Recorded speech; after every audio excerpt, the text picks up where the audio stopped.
Merry Christmas to everyone who watches and listens to the Line podcast, and a Happy New Year, because by the time this airs, we will already be into 2025. This is a fun episode. The Line answers your questions. Some of them are thoughtful, some of them are silly, some of them are a little bit insane. One of them is going to annoy Jen, and I am looking forward to asking that. All that and more on this, the latest episode of the Line podcast.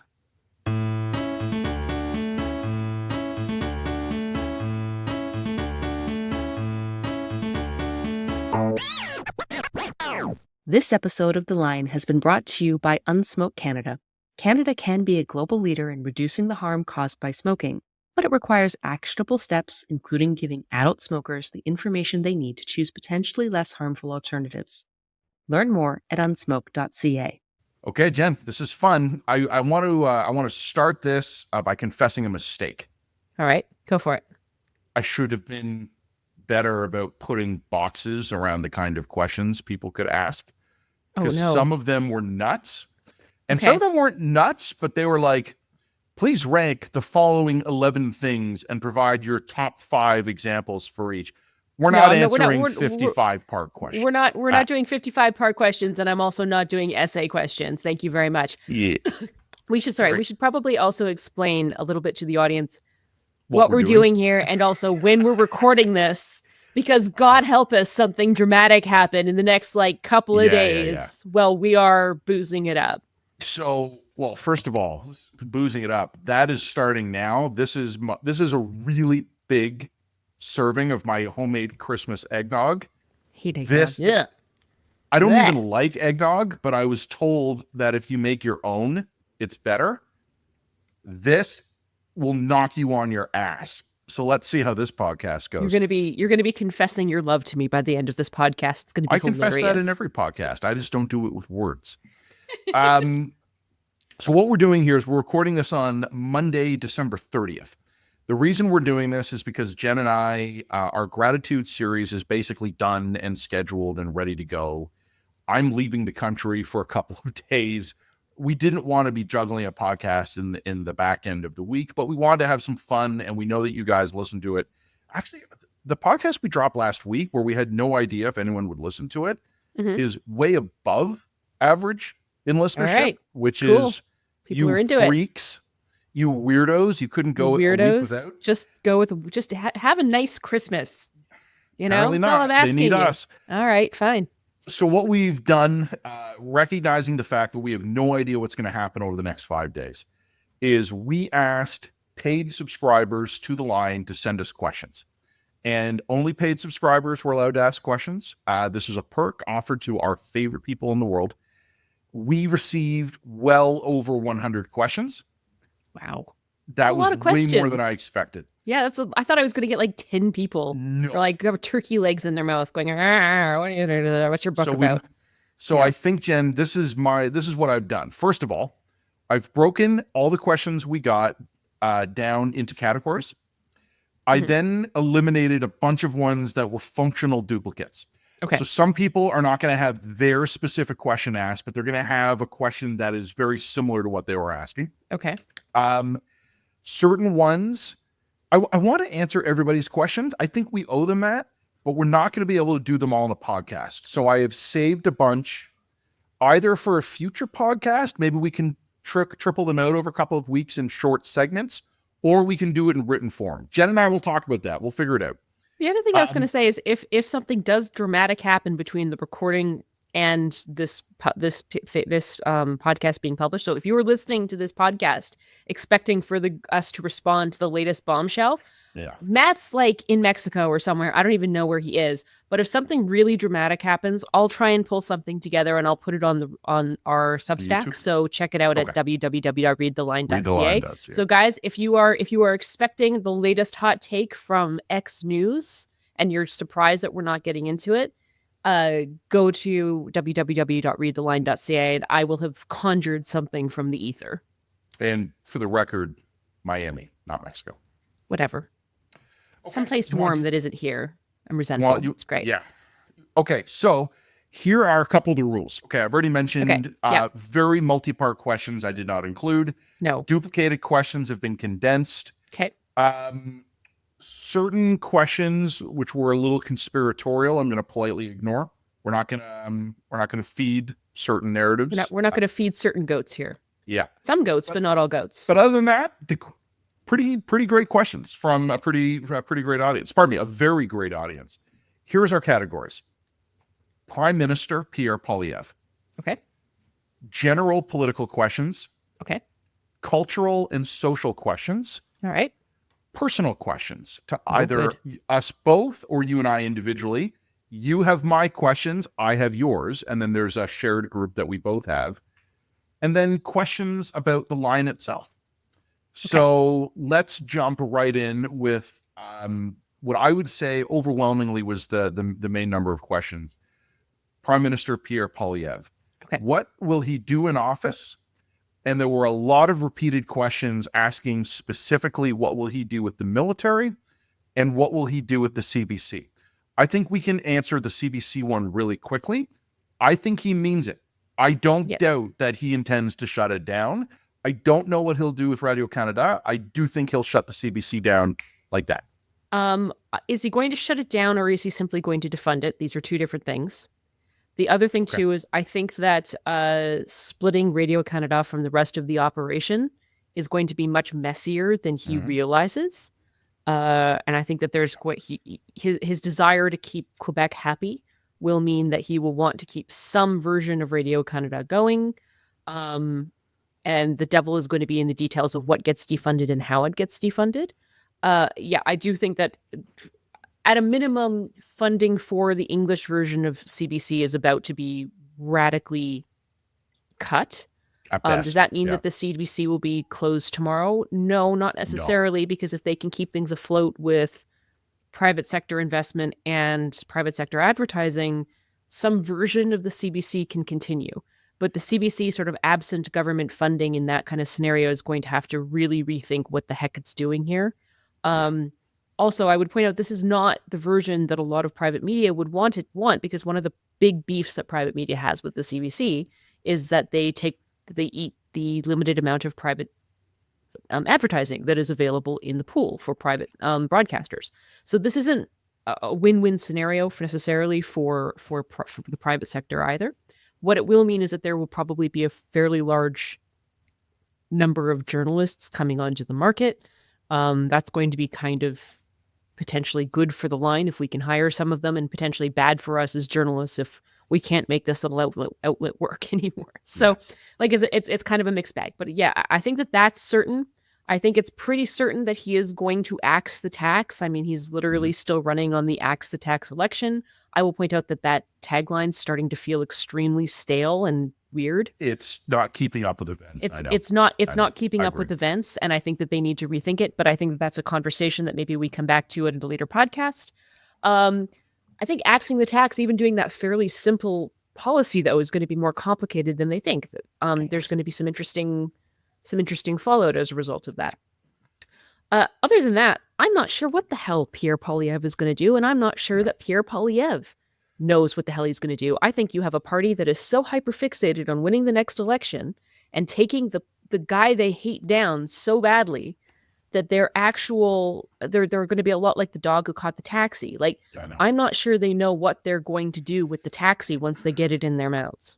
I'm not convinced of that at all.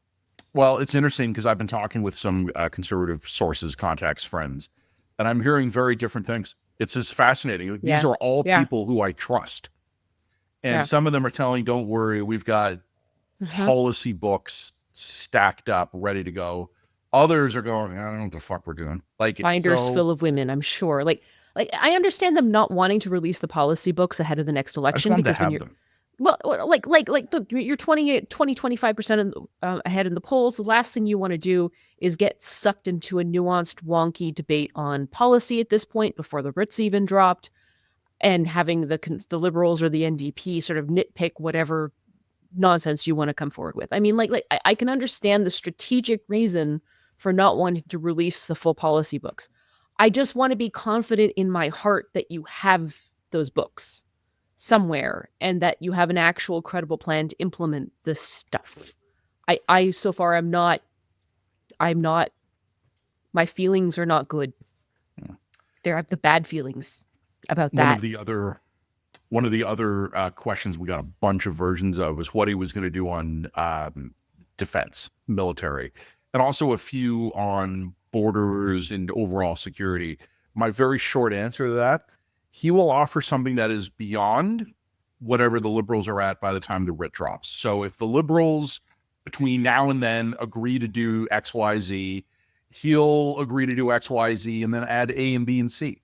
But I'm not expecting him to come in and be like, we're building a 200,000 man Canadian army. One of the things I'm worried about with the Conservatives is that they are as much a product of the political system as the Liberals, and that they're going to also have a bias towards formative symbolism over substantive, difficult action. We'll see. I don't know. So I'll tell you a funny story that gives you some insight into my husband and my marriage. We both had like this. Remember, the personal questions are later. I know, but we both had this interesting late night brainwave about 2 nights ago where we got an idea in our heads, and then we started to build and expand upon the idea, and then we got a little obsessed with it and couldn't like stop thinking about this idea. My idea was how to create some really cool piece of jewelry, which I will show off when it's done. Alex's brainwave that he couldn't stop gnawing over in his head was how Canada could create nuclear capable submarines and use that as part of an early nuclear deterrence force. So he was coming up with a whole plan to purchase the French nuclear submarines and costing it for the future Conservative government. And like he now has this whole nuclear deterrent submarine strategy kicking around in his back of his head. So if anybody wants that, have him send it to me. I'm more like him than you. Right. A related question to this, and I'll take first crack at answering it, and then I'll turn it over to you. What kind of prime minister will Pierre Poilievre be? And I think that's a really interesting question. And obviously I don't know. And I also don't know exactly what was meant by that. There were a bunch of different versions of this question. I think he is going to be policy oriented. I think he is going to have a bias towards moving quickly. I don't think we're going to see Harper-esque incrementalism. I think he'll want to move quickly. Agreed. And I think he is going to try to counter program, for lack of a better term, on issues of national pride and Canadian unity. Yep. So I think those are some things. But another way of interpreting the question, Jen, and you can take it this way or you can respond otherwise, I think it'll be a difficult personal adjustment for him. He has been in politics for a long, long time, but he's never really held much executive power. He was a minister, I think, for a time under Harper. He's going to be stepping into a big job at a bad time. And I don't know if he has the personality type that's suited to that. So I'm not ruling it out. I'm just saying I think it's going to be a tough first day on the job, and it would be for anyone. Yes. I mean, here's my best, most optimistic hope for Pierre Poilievre. Okay. Pierre Poilievre comes to power, looks around, has a deep, oh shit moment. The country's going to be facing some serious borderline existential problems and threats that he is going to have to be able to respond to almost immediately. He's going to have no honeymoon period and he's going to have no grace period. And my best ambitions and hopes for this man is that he will be able to put the scrappy, shit-talking, shit-posting meme lord behind him and say, that was appropriate and correct for what I was at that moment in that time. I can accept that. Now I need to step into the role of a historic figure who is going to lead a fraying nation into some kind of future that is better than what I've inherited. How he does that, I don't know. But I think that's that he needs to get way more global in his mindset. And much deeper, not just on the policy side, but I think on almost the esoteric side, he needs to start thinking, okay, what is the kind of Canada that I'm trying to create or craft or envision for to save? Like what here is worth preserving and worth saving? Sometimes I get this from his speeches, and it's there. The egg of it is there. He has a vision of Canada that's like, everybody should own a house. Everybody should have a fundamental contract with the nation state that, if you work hard, you can do well here. You can raise your kids here. You can have a good quality of life here. There's a nation beginnings of a vision here, but of a Canadian dream style vision that he can build out from. And I think it's a strong one. I think he needs to build it out more. What does this look like? What experiment are we trying to continue here? What torch are we trying to pass on? What from the past can we discard, and what from the past is worth preserving? And I think that goes to deep tenets of conservatism and conservative habit and thought. That could be great. He could really be a deeply unifying. I think he'll be polarizing, because I think there will always be people who will oppose him. But he could be a deeply transformative, unifying figure who resets the concept of a vision of Canada.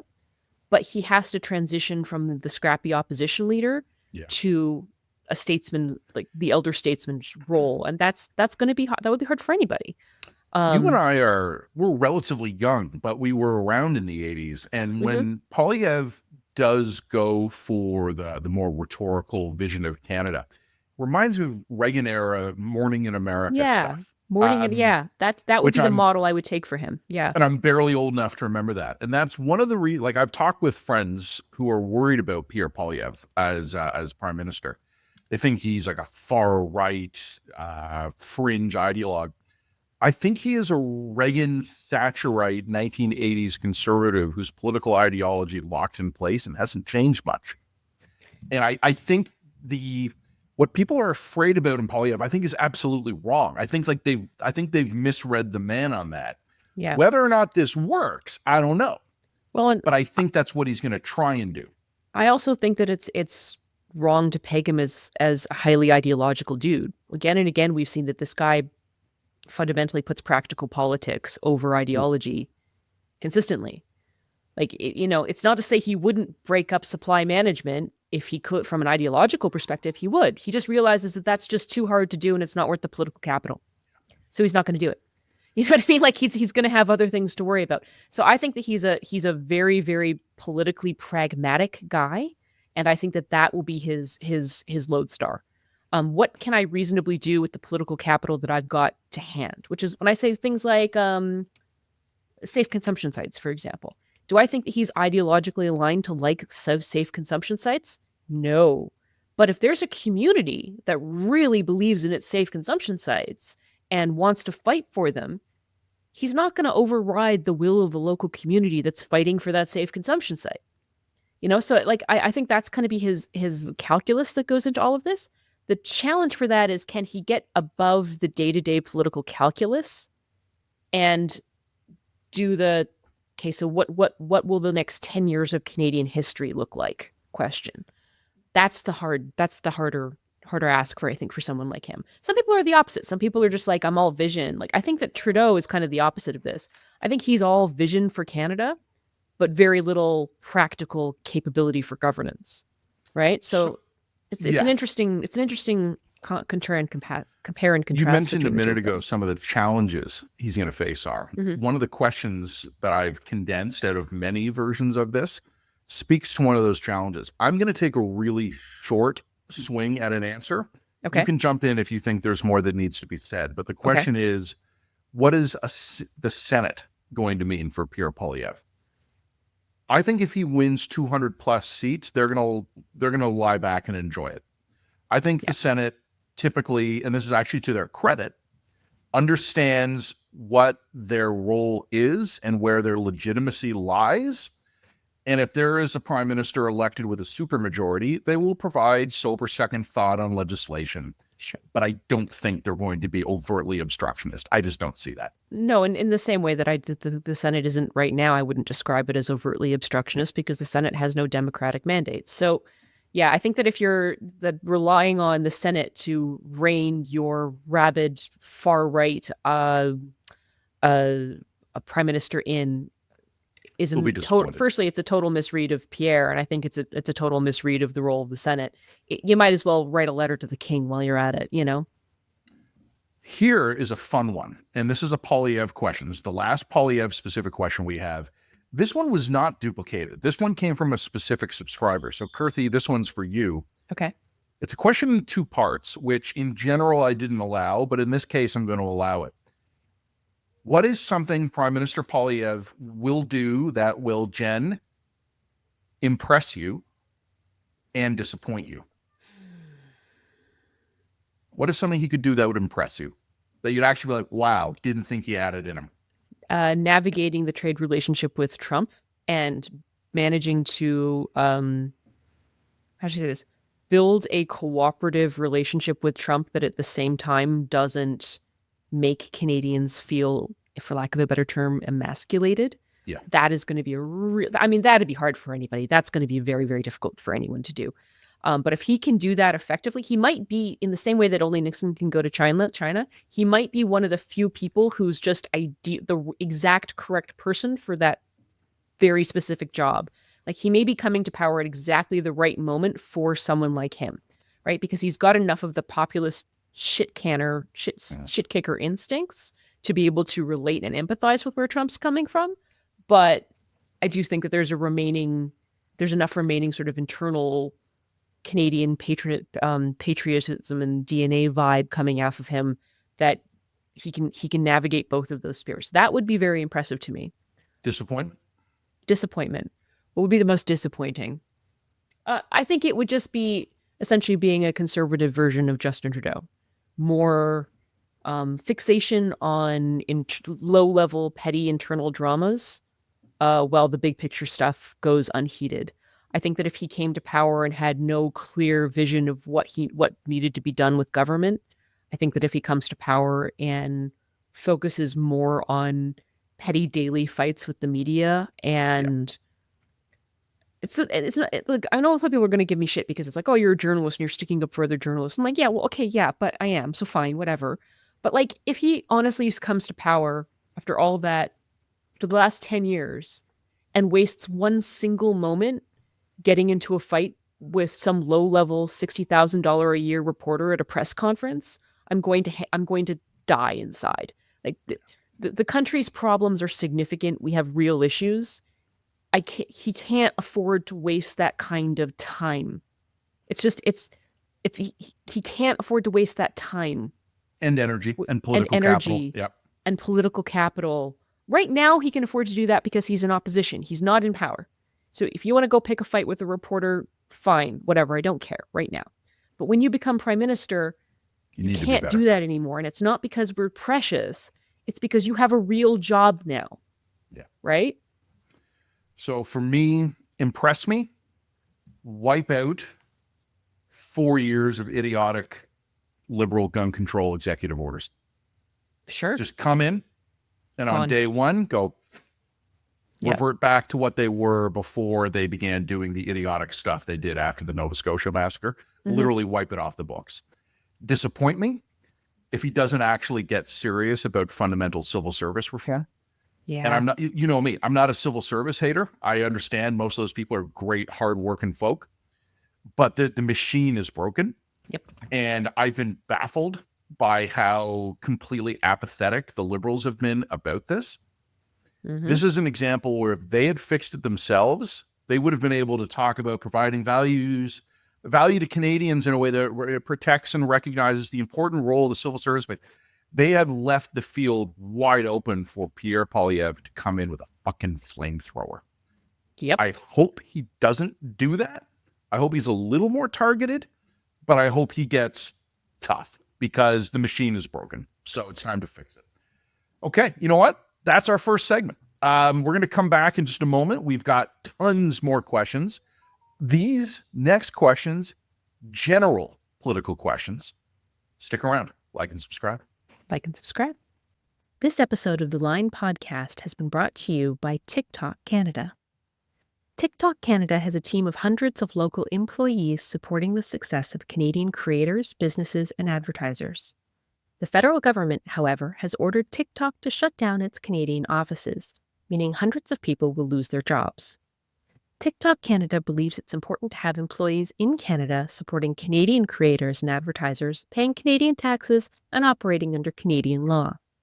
Shutting down TikTok Canada doesn't make Canadians safer, but it does eliminate jobs and investments in this country. Keep listening this month to learn about the work the Canadian teams do to support Canadians on TikTok. Jen has asked me to keep everybody posted on how this eggnog is going. So people who were watching the video saw where it started. So I've probably knocked it down a centimeter or two. And you already seem a little tipsy. I'm not tipsy, but I can feel it already. Like this is potent. Yeah. This segment, continuing on our theme, we established the rules at the outset. These are general political questions that weren't specifically about Pierre Poilievre. So I broke these out as a separate category. The first one is from Brian. And Jen, I actually talked to some of our nerds about this, so I think I can give a pretty specific answer to this. Brian asks, how badly could the Libs potentially lose? Could there be another Kim Campbell moment and they lose so many seats, they lose official party status? Short answer is, obviously, that's going to depend on events. But in terms of how low they can go, really low. So as of the day we record this, I went to the 338 aggregator, which provides seat projections based on polls, but it also gives a high and a low end estimate. And the simplest answer I can give to Brian is that right now the 338 aggregator has the Liberals' low end for seats at 21. But I asked one of my conservative data nerds, how many seats could the Liberals simply never lose? He said 7. So my guess, because I think things are going to keep getting worse, somewhere between 7 and 21. Now, personally, I think it's probably going to end up being higher than that. I do think they'll bounce when a campaign comes. But how low could it go? Somewhere between 7 and 21 seats. So that not percent, seats. So that ain't great for them. And the other thing I would just say is in the next election, I think that projection is right. I would put it 7 and 30. I'd be a little safer with the margins. Yep, I agree. I also wouldn't be surprised to see it go as high as 50. Because like events, dear boy, events for sure. And also if the NDP totally collapses in the next election, maybe the Liberals scoop up, think wait 2 the questions, NDPs could Jen. eat one of them, the Liberals could eat, who knows? But wait 2 questions. We're coming to that. Okay, but after the next election, I would say it doesn't shock me if the Liberals totally collapse as a party. Like that I think is within the realm of possibility in the medium term. Ranbir asked, and this is one I think I can answer quickly, and then we'll see if Jen wants to jump in. Hey guys, a few podcasts ago, you mentioned Trump's election killing any chances of Quebec sovereignty in the near term. Can you elaborate? Remember, we actually have elaborated already. We've actually touched on that in a written dispatch and in a subsequent podcast. So let me try to do this in just one sentence. The Quebec separatists have been very good at carving out a special deal for Quebec, a special place for Quebec, and frankly, special treatment for Quebec in the Canadian Federation. Outside of it, they're just at the mercy of Trump. And this is something Jen and I have talked about quite a lot in recent podcasts about how any provincial leader trying to bypass the prime minister is part of a sub-jurisdiction of an entity that is already outnumbered 10-1. Quebec on its own in a Trumpian North America, I don't think works well for Quebec, and I think they know that. So I could be wrong, but that was my thinking on that. Well, wasn't there a leader from the Bloc Québécois who was talking about doing another referendum? Hasn't that come up this week, or did I miss it in the Parti Québécois is leading Parti in the Québécois, polls in Quebec, and they are talking about a referendum. Here's the thing: the Parti Québécois always polls higher than sovereignty. People are pissed off with Legault in Quebec. They want someone else. Parti Québécois is in the lead, but still under 40, and sovereignty is even lower. So we'll see. Okay. And so the other thing I would say is I think what would distinguish a referendum now versus a referendum in the 90s is I think he was quite right in noting, I don't think you're going to have the rest of Canada rally to try and bring Quebec back on board. I think the attitude's going to be much more, you want to go, fine. Here's the terms, though. Best Here's of our luck deal. to you. Yeah. You know what I mean? I mean, it's not going to be a please stay with us anymore. That is going to go out the window if they decide to go that route. So I think he's right about that. And then the other part of that question then starts to be, do you really think you're going to be better off going it alone in a continent that is surrounded by English speakers. I mean, maybe you are. Maybe you can get a better deal out of what's left of Canada and America as an independent nation state. Maybe you can. Good luck. Best of luck. I think if they try this again, I agree with you, Jen, there won't be another rally for Canada in Montreal. I think what Canada would do is present our terms for the divorce. Yeah, it's okay. We're keeping the kids in the summer house. Yeah, and guess what? You don't get to keep the currency, and I just think that the sponsorship scandal. Remember the sponsorship scandal? Of course. Yeah, like the sponsorship scandal was essentially an ad spend scandal that was predicated on the idea that like all of these Canadians were they bought ads from the rest of Canada saying, please stay in Canada, be part of our family. That ain't gonna happen this time. And we also putting flags everywhere in Quebec. Yeah, we're putting spending on that like that. No one's spent. No, we have other problems. If you don't want to be here, leave. Matt, different Matt, arguably a better Matt, asks this question, and this is why, Jen, I said a minute ago, wait a couple of questions. Question from Matt. What's the deal with the NDP? In the past, when the Liberals have sunk, the NDP have taken up a lot of vacated space. Leighton ate Ignatieff's lunch. I know the Bloc was weak then, but they should have some sort of lift. It seems to me that Singh should be under almost as much pressure to leave as Trudeau, but nothing. Why? Do you know my deep psychoanalysis of the NDP as a party? And understand, I'm not offering a psychoanalysis of any individual within the NDP, but my theory on the NDP is that they don't actually want to be in power. The NDP actually, in their heart of hearts, can't acknowledge that what they want is to be close enough to power to be listened to and to have some kind of oppositional space. But they don't actually want the responsibilities and the compromises that go with being in charge. They want to stay morally pure. I think so too. And I think that right now, this particular scenario is perfection for the NDP. They have just enough power to squeak by a couple little, frankly, low ambition social spending projects. And they have none of the actual moral responsibility or compromises that comes with being in charge of shit. This is perfect for them. I think I think the reason why there's no real, I mean, I know that a lot of individuals within the NDP acknowledge that Jagmeet Singh has no political new and they kind of want him out and he probably won't survive after the next election. I think that that's probably all true. But truth be told, I think the real reason why there's no strong push is because the NDP is getting what it actually wants. And it's this. It's just enough, but not more. I think that's basically right. I also think, I did ask a couple of my political nerd friends from different parties a couple weeks ago. I told them flat out, I think Singh has been a bad leader. I think he's been ineffective. I said, make the opposite case to me. Convince me that he has actually done the very best he could do in the current Canadian political environment. And you know what my friends from across political parties said to me? What? We're not going to do that. He's a bad leader. Okay. Seems like a nice enough guy, but like I'm astonished. Like to other Matt, the actual question, I don't have a good answer. I don't know how the NDP have looked at the Liberals go into a 20-point collapse and the NDP has lost support. There hasn't been anything like this that I can remember in Canadian politics. Related question to that. Who is the next NDP leader? Because you and I have been talking about Canoe in recent weeks, but I don't think he's going to bail on Manitoba. No, and he can't on this time frame. He needs to actually have 1 and probably 2 terms as Premier of Manitoba before he can make that credible play. Mickey Ashton. I don't know. Notley? No, won't be Notley. No one will come out of Ontario. No. No one's left in Quebec. Maybe there will be someone from the Alberta NDP who could make a good contender. Ganley or Shannon Phillips could be a really interesting person. Yeah,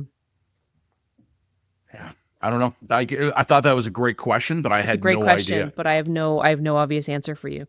There's a couple of really strong leadership contenders from the Alberta NDP wing, who I think could set the party up for a kind of what I would call like the prairie populist socialist kind of vibe, which I think actually would have more general appeal across ideological spectrums than people give it credit for. So like there's some options I would consider, but there's no one who immediately jumps to mind who has the enough national profile. I mean, the other person who you could see making a jump like that would be Naheed Nenshi, but of course he hasn't defeated Danielle Smith yet. Like he hasn't actually won the Alberta NDP yet to be able to make that move. So there's a couple of interesting contenders, but the timing's not great. No, I think you're bang on. Like I agree with you. The challenge is timing, and I don't see an easy way to time that. This is a fun question. I'm actually looking forward to this one. I really want to get your thoughts on this one. Which government will be remembered by history? And this one comes from Josh. Josh wants to know, will history remember Prime Minister Stephen Harper or Prime Minister Justin Trudeau as the more transformative? Neither. Oh, okay. But even, I can actually go with that answer. But in a head-to-head, I say Harper.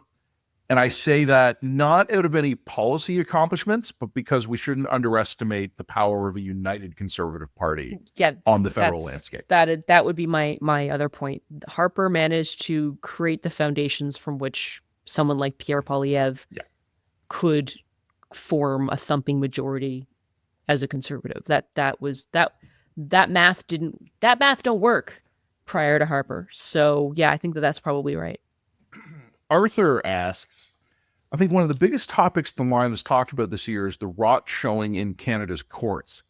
Issues with policing, jails, and lawyers, and the resulting damage to the public's faith in these institutions seems to stem from the courts no longer functioning as needed. Things like trial delays, politicization of judges, a lack of judges, untrained staff, unsafe courtrooms, etc. Have either of you seen anything akin to movement on this issue from the supposed adults in the room? Or will the quality of our courts continue to rot? So, Arthur, there's a very easy literal answer I can give you. The Liberals have appointed a bunch of those judgeships that were outstanding. They have materially reduced the gap, I guess, between the number of approved judges and the actual number of judges. They haven't gotten a ton of press for doing it because the press tends to move on when things get fixed. They have made significant changes on that. One of the things I don't feel comfortable answering, because I don't know enough about how the courts operate on a day-to-day basis, is how quickly that's going to actually have an effect on clearing out the problems. To the limited extent I have information about this, my understanding is the courts are in still pretty rough shape. Yeah, and just again, I can only speak in a very, very broad term. I do expect a Pierre Poilievre government to be liberal with its use of the notwithstanding clause. I do think that they're going to try and strike down a lot of the innovations coming out of the Supreme Court, both in the recent past and the coming future. I think people often forget this, but like our court came to within one vote of outlawing bad jokes. That's not sustainable. Like that's not a court that has that can have credibility in a liberal democracy. Something needs to be reformed there. I don't know how you would go about reforming it. One of the things that I also think that I would like a Conservative government to seriously consider is some form of judicial accountability. What do you do with the judge who's let the guy out on bail 80 times, who then goes off and kills someone, kills 11 people? Is there no mechanism for saying, okay, to that judge, like, sorry, you've made a catastrophic error and 11 people are dead now. You don't get to be a judge anymore. Like, there has to be some mechanism for imposing accountability for repeated catastrophic failures in criminal sentencing. And that's going to be controversial. One of my meta diagnoses that is wrong with Canadian governance is that there are no natural predators in the system that can sort of have a balancing effect on the ecosystem. Mm-hmm. What happens when there's too many deer? Well, you either have a deer hunt or you introduce some wolves into the forest.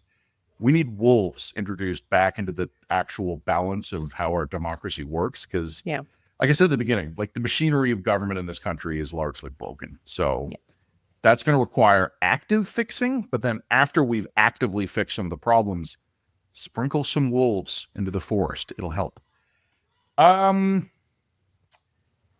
This is a question for you. Okay. And it's a general political question, but it's aimed right at you, and I think this is appropriate. I wouldn't have much to say about this. This is from Crayer. I assume the Alberta NDP is hoping Mr. Nenshi helps deliver Calgary in the next election. My question is, do you think Calgary actually has a positive view of Nenshi? My memory is that he overstayed his welcome in Calgary and left on largely bad terms. I think that's generally correct. However, Nenshi has the advantage of distance and time. So, whenever people overstay their welcome in politics and leave, initially people hate them, but then after a couple of years go by, they're like, yeah, well, he maybe wasn't so bad compared to the person we have in there now. I mean, you saw this happen with Harper. This has happened with countless politicians. It'll happen to Justin Trudeau in 10 years, trust me. We won't think as poorly of Justin Trudeau now as we do, or in 10 years as we do now. I don't think he necessarily is going to go down as like the greatest prime minister in history or anything, but the visceral dislike of the guy is going to ease. Same thing with Nenshi. I mean, a little bit of distance is good for him. The thing I would say, and that I have noted, is that the guy really has been off the radar for months. Like, I know he's speaking to his base, he's doing rallies, he's rallying support, he's doing his job.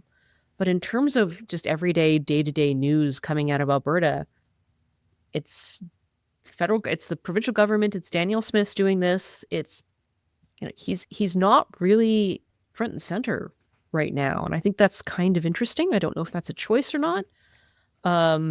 Maybe the strategy here is give him a little bit more distance, so that he can come back and seem a lot fresher when we're closer to an election. That could be it. I don't know what's quite going on there. I should probably look into it. But, I think that's right. I think like most politicians, he probably left on non-ideal terms. He stayed a little bit too long. There was just definitely a palpable sense of it's time for a change. Nenshi never really recaptured the wave of 2010. So you'll remember that the purple wave of 2010 when he was this absolute, what's the word I'm looking for? Underdog. He was the underdog of that particular race, comes to power in an extraordinary political wave. He never really recaptured that magic in any successive political campaign. He won the NDP leadership with those very, very strong numbers, very, very strong vote totals. Is that going to translate into electoral success in a provincial election? I don't know. Too much up in the air. Last question in this category. It's a really interesting one. Okay. This is from Russell. When did Trudeau lose the next election? Convoy, SNC? I have my answer. I'll offer it, and while Jen gathers her thoughts. Okay. I think he lost it when he won the 2021 election. I think he should have lost that one. And I don't mean morally or politically. I think he would have been better off and the Liberals would have been better off. If the Liberals lose in 2021, you've got Prime Minister O'Toole for a couple of years. He has 150 some odd seats. It's a minority. It's a precarious one. Trudeau or the Liberals could come back. Mm-hmm. But by winning that one, he doomed himself and probably his party. Pyrrhic victory. Classic example of a Pyrrhic victory in 2021. Yep. In terms of what specific issue broke him, I don't think there was one. I think this is death by 1,000 cuts. But I will I've said it before, I'll just repeat it now. I wrote in one of our dispatches in June of 2022 that they were done. And it wasn't a particular scandal or story or initiative. It was a press conference where Marco Mendocino and Melanie Joly looked lost and small and afraid. And that's when I knew they lost it. They just didn't have it anymore. So that's my answer to that. 2021 was when they should have lost and probably past the point of no return. By 2022, I think the government was in obvious, evident decline. It took a while for that to show up in the polls, but I think they were done by summer 2022. Yeah, I am going to take a controversial take. I think that they essentially lost their mojo in 2019. I think SNC essentially destroyed or put a fatal crack in I agree. Yeah, I think it's true. In the perception of the government and its values. SNC combined with brown face within months of each other. They were never going to get back to a majority after 2019. I think that it was a fatal crack, and I think that scandal is proved to be a slow moving cancer. Every successive election, it saps their will to live a little bit longer, but it didn't prove to be immediately fatal. But I think SNC was the end. It's just taken 5 years to play out. Speaking of the end, thus concludes our general political questions and answers. Stick around. We'll be back in moments. We're moving more to cultural and social issues, and some of these questions are really fun. So stick around. We'll be right back. Like and subscribe. Like and subscribe. Okay, everybody, welcome back. It's the Line Podcast. We are doing a special episode recorded in advance. We are on vacation this week, so if God only knows what happens if huge news breaks. Recording this on Monday, December 30th. This will be released Friday, our first episode of the Line Podcast for the new year. So a very happy new year to everybody. We hope it went great for you. We've already explained the ground rules. We did that at the start. These are questions sent to us by our paid subscribers. We're not going to be able to get to all of them. We will figure out how to address the ones we haven't been able to tackle here today. These are these are questions I put into the category of not so much political, but cultural or social questions. And obviously there's some overlap here, so it won't be perfect. And just before we proceed, eggnog update, probably another centimeter or two down, and I'm slowing down. If I don't actually reduce the consumption rate, I'm going to have problems. First question on this section, and there's actual two that I think are related. DW and Peter Menzies asked very related questions. Peter put it more bluntly. He asked, is it possible for Canada to find its soul or its mojo again? And DW asked a question that's very similar, Jen, but he phrased it differently, and I think I'll put this to you. In the light of a resurgent uninvited continentalism, what non-jingoistic shape do you think a new 21st century Canadian nationalism could take, policy-wise and culture-wise? That's a massive question, probably too huge to answer, but I think, Jen, it does fit in a little bit with what we were talking about with Pierre Poilievre and the political questions about him. A morning in America. Here is what I would say should be how we handle that. Strong, independent, net contributor to the Western Alliance. That's what I think we have to be. All we really have to do is actually do in practice what we say we do. Canada's back. The world needs more Canada, punching above our weight. Leader of the middle powers. We have the economic clout to do that. We are rich enough to spend on those things.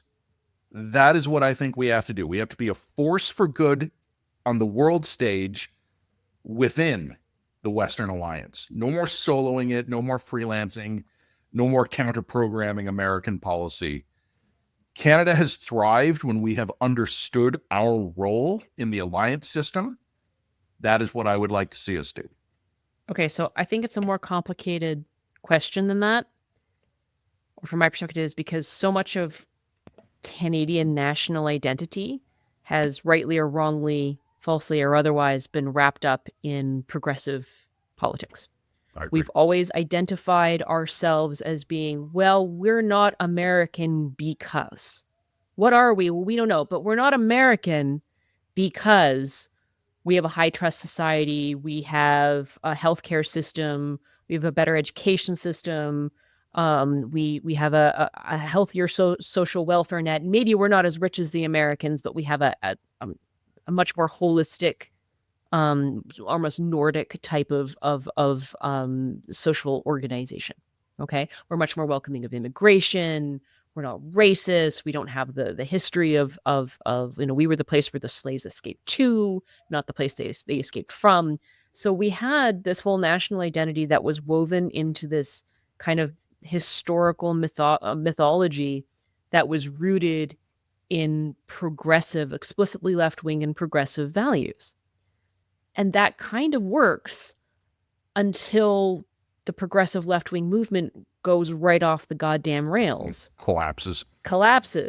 And all of a sudden the normies are looking at who are like pro-healthcare, pro-choice, still have these progressive values, but suddenly looking around being like, oh, you're taking us all the way over there. So you're unpinning us from a lot of the bedrock ideology or the bedrock foundations that actually made some of those progressive values work. And by that I mean real deep stuff, like rule of law stuff, like equality of man stuff, like, or how shall we say this? I mean, I hate to use the word parental rights because that's a very loaded term now. So I don't mean it in the way that it's loaded. I mean it in like basic family values rights. You know what I mean? Yeah. Family values rights. Like a lot of those progressive values only worked when they were done in tandem with what we now code as conservative values. And a lot of the progressive movement has sort of decoupled and detached itself from some of that bedrock stuff. So how do you recast a Canadian identity that is still progressive-ish, but like old progressive, not new progressive? And I think that is kind of the tension that is greasing the wheels for Pierre Poilievre's rise right now. Wow. Okay. It's also why, the Liberals have been able to identify themselves as, quote unquote, the national governing party, because they managed to cloak Canadian values in their own partisan brand. Okay. So the collapse of that, I think, is a hard one to navigate. So what does a new Canadian value structure look like? What are new Canadian values like? I think, moving away from symbolism and moving away from the symbolic action and into the actual doing action. One of the things that always kind of frustrated me about the Liberals, but not just the Liberals, is that they were the first to sort of call upon the sacrifices of men during World War I and World War II, and then the first to shit on any actual military action in the modern era, and instead default toward some mythologized concept of peacekeeping that died like in the 90s. And was never honestly that real. It was never honestly that real. But then at the same time, it's like, go back and look at some of I think it was 2021 Liberal campaign ads. They used like newsreel footage from World War II, and yet let the actual Canadian military fall apart. So like they want to fall upon they want to use the sacrifices and role of the global role of the Canadian military, but like the memory of those things, not the reality of those things. Right. So yeah, I think punching above it's a smart strategic role for Canadian defense and military has to be part of the new Canadian values. I think that something resembling, I know, again, I'm going to use this word in a loaded, I know that this term is loaded, but I don't mean it in a loaded way. A new appreciation for family values, an understanding that like families come in all different shapes and sizes, and we're not trying to necessarily impose a heterosexual nuclear family norm back family values, on even if you have two dads. Yeah, exactly. Yep. You can have family values with two dads. That's fine. But a real respect for the family as being a unit of society that needs to be protected as an institution. Whatever your family looks like, that's fine. That's part of a new identity. I think that there's an economic component to a new Canadian identity. I like Pierre Poilievre when he says stuff like, you should all be able to own your own home. I think most Canadians still want to be able to own their own home. I think most Canadians, want to be able to get married and have kids in however they want to structure that environment. I think most Canadians still do cherish a lot of the fact that we have a social safety net that maybe makes us a little less innovative compared to the Americans, but provides us good return on the quality of life on the whole. But in order for that return of quality of life, you need to maintain the functioning of that social safety net and make sure that it's sustainable and operates in tandem with real wealth and gain in quality of life. So, like I said, I'm kind of blue skying it here. I think there's a lot of ideas and values that we can all share and get behind. These are unifying values. And I think they're not American. They are distinct. We are a distinct society from an American society. But I think we need a new rearticulation of the social contract of Canada. We're going to have to do what we say, not just say it. Yeah. I think that's right. Yeah. You remember it was a long time ago, right? But Toronto was called New York run by the Swiss. And it wasn't intended as a compliment, but we kind of took it that way, right? Like a lot like America, but competently run. I don't consider Canada competently run. No. Yeah. Compared to the United States these days. We have to be competently run. Competent and effective. Competent, effective, stoic is probably a part of our national character. Pragmatic, I think, has to be part of our national character. Productive. And I just don't mean economically, but I mean yes. When there's a disaster somewhere in the world, I am okay with some of my taxpayer dollars going to the best emergency relief apparatus in the Western Alliance. Canada could lead that. Other allies could contribute supplies, doctors, security personnel. Well, why not carve out? And this is something the Harper government tried to do. Rather than having tiny little micro-targeted foreign aid budgets that were used for diaspora politics in Canada. Yeah. The Conservatives said, we're going to have 5 foreign aid priorities and we're going to nail them. I don't know if they stuck the landing, but I think they had the right idea. So more of that. Let's pick what we're going to be good at, and let's actually be good at it. Let's not talk about how good we are. I think that multiculturalism is a core Canadian value, and I think that is well, no, but it's a lot of dynamism can come from having a very open immigration policy. Probably it's been too open of late, but a lot of economic and cultural dynamism can come from that, provided it's not out of line with what the infrastructure of your society can actually handle. So multiculturalism is part of it, but multiculturalism without core values doesn't work. I think that you need to have core values that you can operate within a multicultural framework. If you don't have core values or a core identity, if you will, a core identity, well, who gets the reference? If you don't have a core identity, multiculturalism, no, not stock Canadians. I'm not talking about race here. I'm not. Or religion for that matter. I'm saying that you need to have a core set of values that people coming here can agree to and get behind. What are those core values now? I think we need to have a conversation about that. I think DW and Peter got their money's worth with Jen thoughts on those questions. Sorry. Ramble. Susan asked a question. Sorry, I'm still Canadian enough to apologize for things I don't need to apologize for. Keep that core value. Susan asked a question that was more of a comment. So fill out the immigration form. You have to put exactly. Sorry at the bottom of it. Sorry, I'm applying. I dramatically truncated Susan's question. That was more of a comment, but there actually was an interesting issue in there. When we talk about sovereignty, what do we mean? And Susan had offered a couple of things. She said, do you guys mean like indigenous self-governance? Do you mean kind of very traditional Westphalian, this is our land and we shall hold dominion of it? For what it's worth, I go with the Westphalian thing.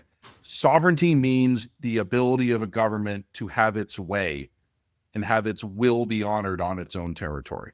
Now, that doesn't mean there isn't role for indigenous self-government or municipal government, provincial governments, but fundamentally, when the government of Canada decrees that a thing shall occur on its soil with the force of law, it has to prevail.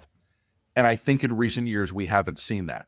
Canada could not project sovereignty over its northern regions right now.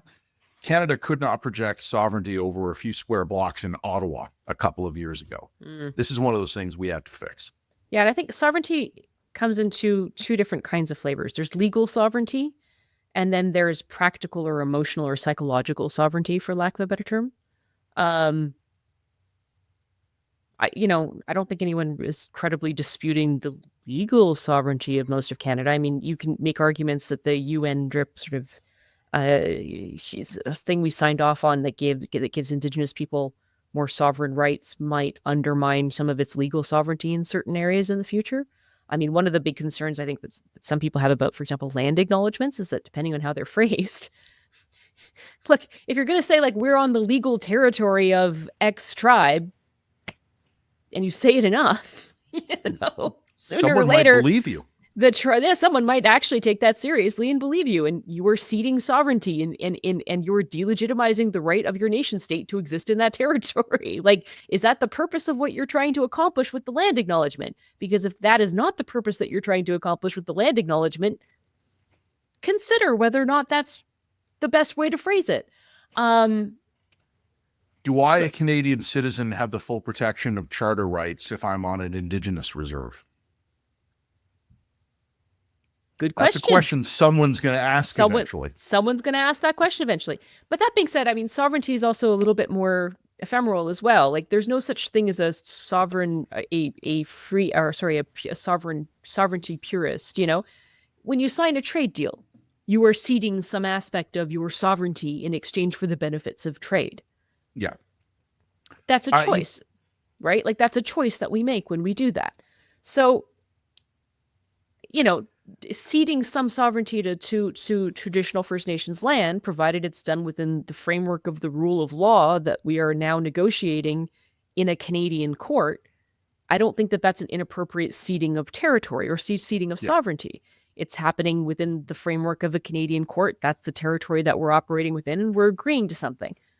Okay, treaties aren't an abrogation of Canadian sovereignty per se.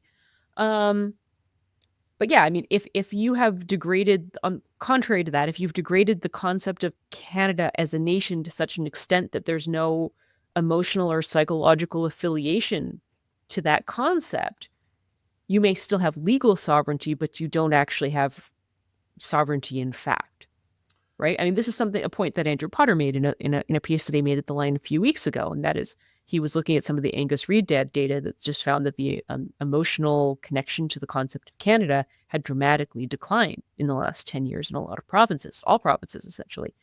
That is a crisis of sovereignty. Doug, an interesting question from Doug. I'm going to condense this because it was long and somewhat convoluted. Sorry, Doug, I love you. Doug notes correctly that if you look throughout history, most Canadian prime ministers have come from a fairly narrow demographic slice of the country. There are exceptions, but generally our prime ministers have been Laurentians alternating between Ontario and Quebec. The question was whether or not we're looking at an actual substantive change. Stephen Harper was not a Laurentian. We pop back to Justin Trudeau, who is. We seem to be tacking towards Pierre Poilievre, who will not be. Are we looking at a fundamental change? My answer is yes, and I think it's twofold. Rising population and economic power in the West is going to draw the center of gravity of this country to the West, not fast enough to please our weirdo Albertan listeners, whom we love, but it is happening, and you can see it happening. But also rising suburban power. Those are the things I think that are transforming the country's politics already. But my sense, Jen, is that these things always lag reality by about a generation, because that's how long it takes for the kid growing up in a Calgary suburb today to build that business or go to law school and to have that political career. You need 20 or 30 years after a big societal change to have that kid end up being prime minister. Yeah, well, I mean, it's an interesting point. So if you want to know the actual, I think, go-to book on this particular issue, it's Daryl Burker and John Ibbotson. John Ibbotson, Big Shift. Big Shift.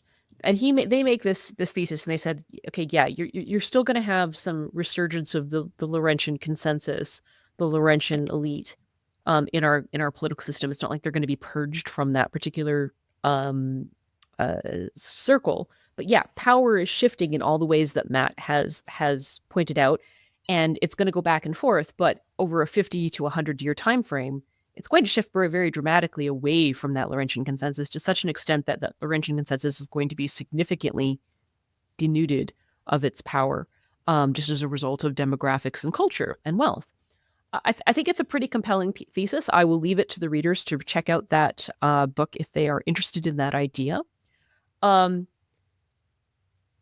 to me, when I talk about this particular issue or think about this particular issue, I think of David Foster Wallace's fish essay, and that is, the top of the two fish are swimming in the water, and an older fish walks by and says, "How's the water, kids?" And he flies off, and the two fish who are remaining look at each other and go like, "What water? What water?"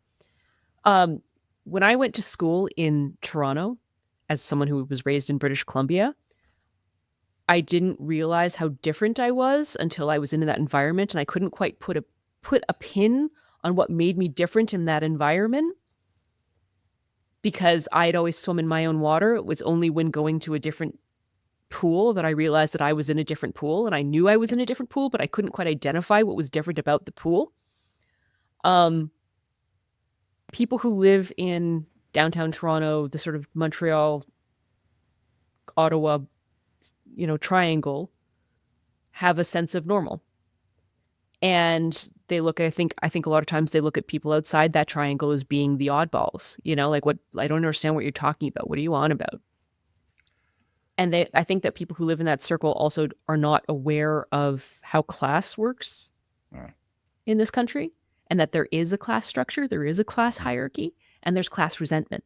Oh, yeah. Yeah, that's a blind spot in Canada. It's a huge blind spot. And I think a lot of people in the triangle are really, perhaps rightly, concerned with questions of race, for example, and sexual identity have been paramount.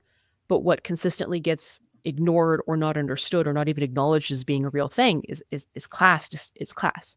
And when I say class, by the way, I'm not talking about income, right? You can be making tons of money as an oil rigger in Alberta, making twice as much as someone living in Ontario, but you're going to take your 2-time national income, move to Toronto, and you're not going to feel rich.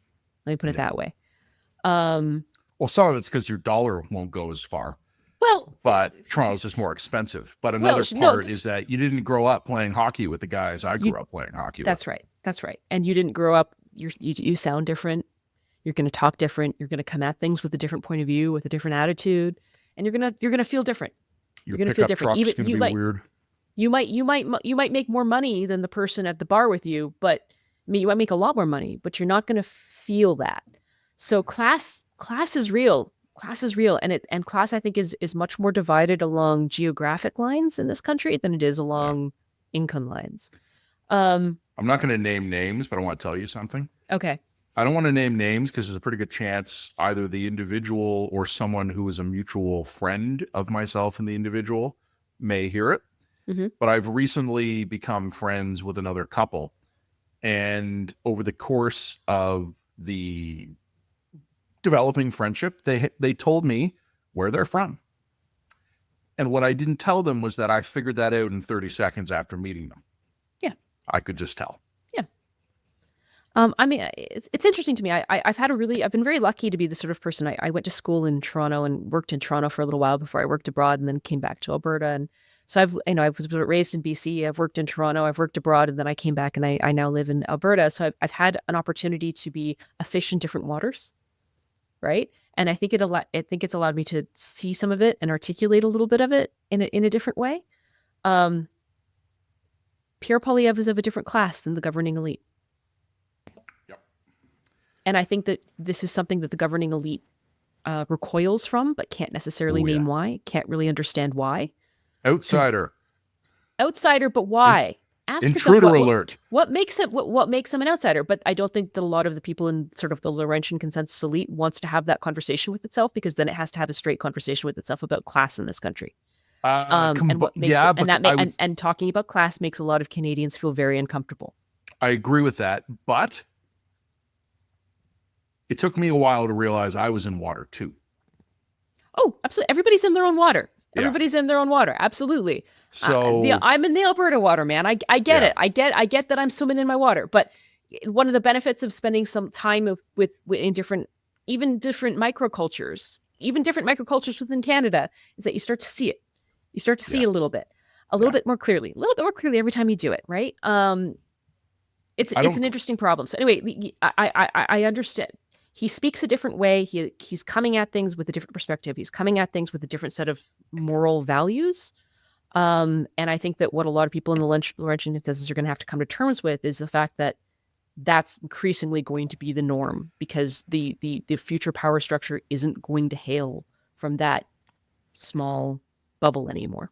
One of the fun things, Jen, I'll move on to the next question after this, but partially because of you, but also just partially because of my own career, I have unusually good Alberta literacy and Alberta exposure. And Albertans, in my experience, kind of look at me and they go, you know what, for a Laurentian, you're not bad. Like, I am in my politics and my personal family values outlook. I'm pretty Albertan. And it's because you have guns, man. Partially. It's the guns. What's funny is that more than once, people, including a great many Line subscribers, Line readers, Line podcast listeners, have said to me, Matt, why don't you just pack up and move out west? And I've never really know how to tell them this. I like you guys, but I am of this place. Yeah. And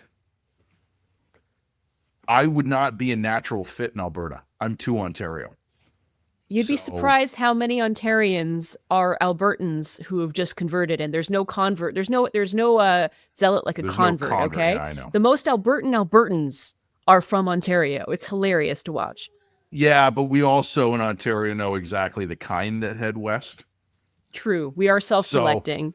We are self-selecting. Actually, there's a whole bunch of really interesting academic literature about the political culture of Alberta and how everybody's been saying for so long, like, well, the political culture in Alberta will shift because of demographics. The political culture in Alberta will shift because so many people in Alberta have come from other parts of the country. Kind of has, and it kind of doesn't though. It always it changes, but it remains its own distinct thing. Yeah. It's an interesting problem. My politics and even some of my world outlook are fairly Albertan, but my culture is Toronto. Yeah.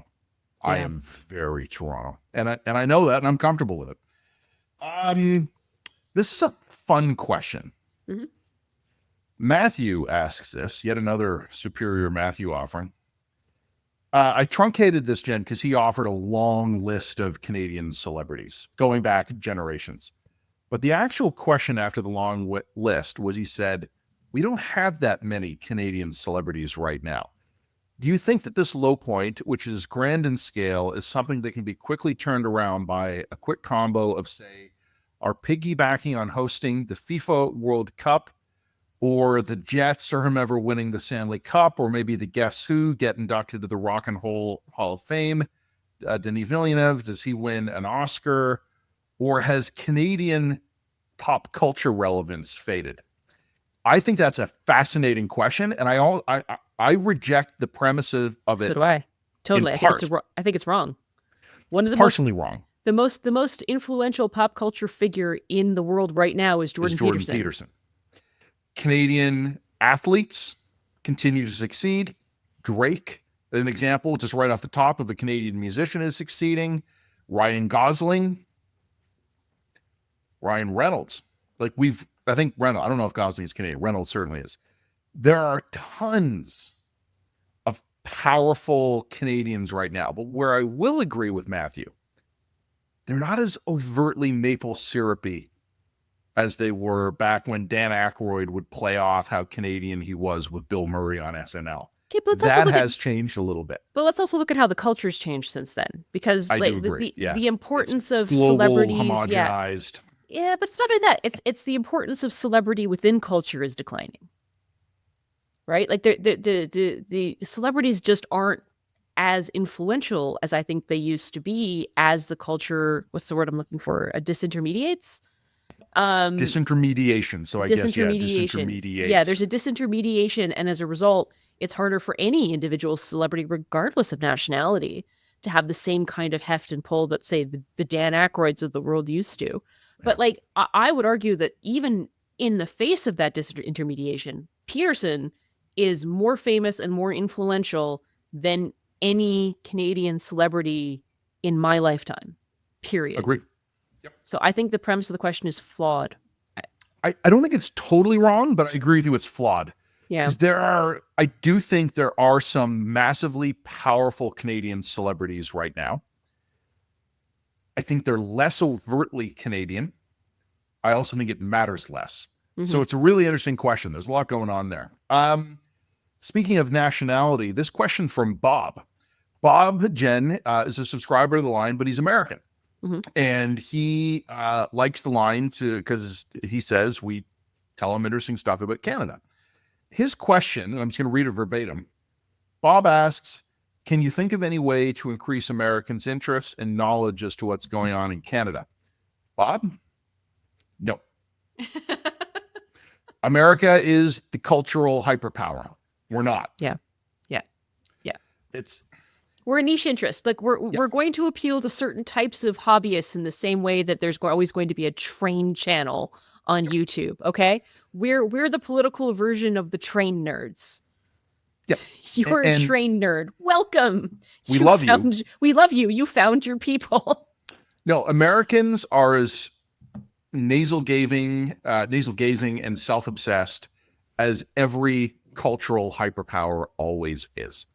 And 100 years ago, 150 years ago, it would have been impossible to get the Londoners, the society set in London, to give a shit about Canada. It just wouldn't have happened.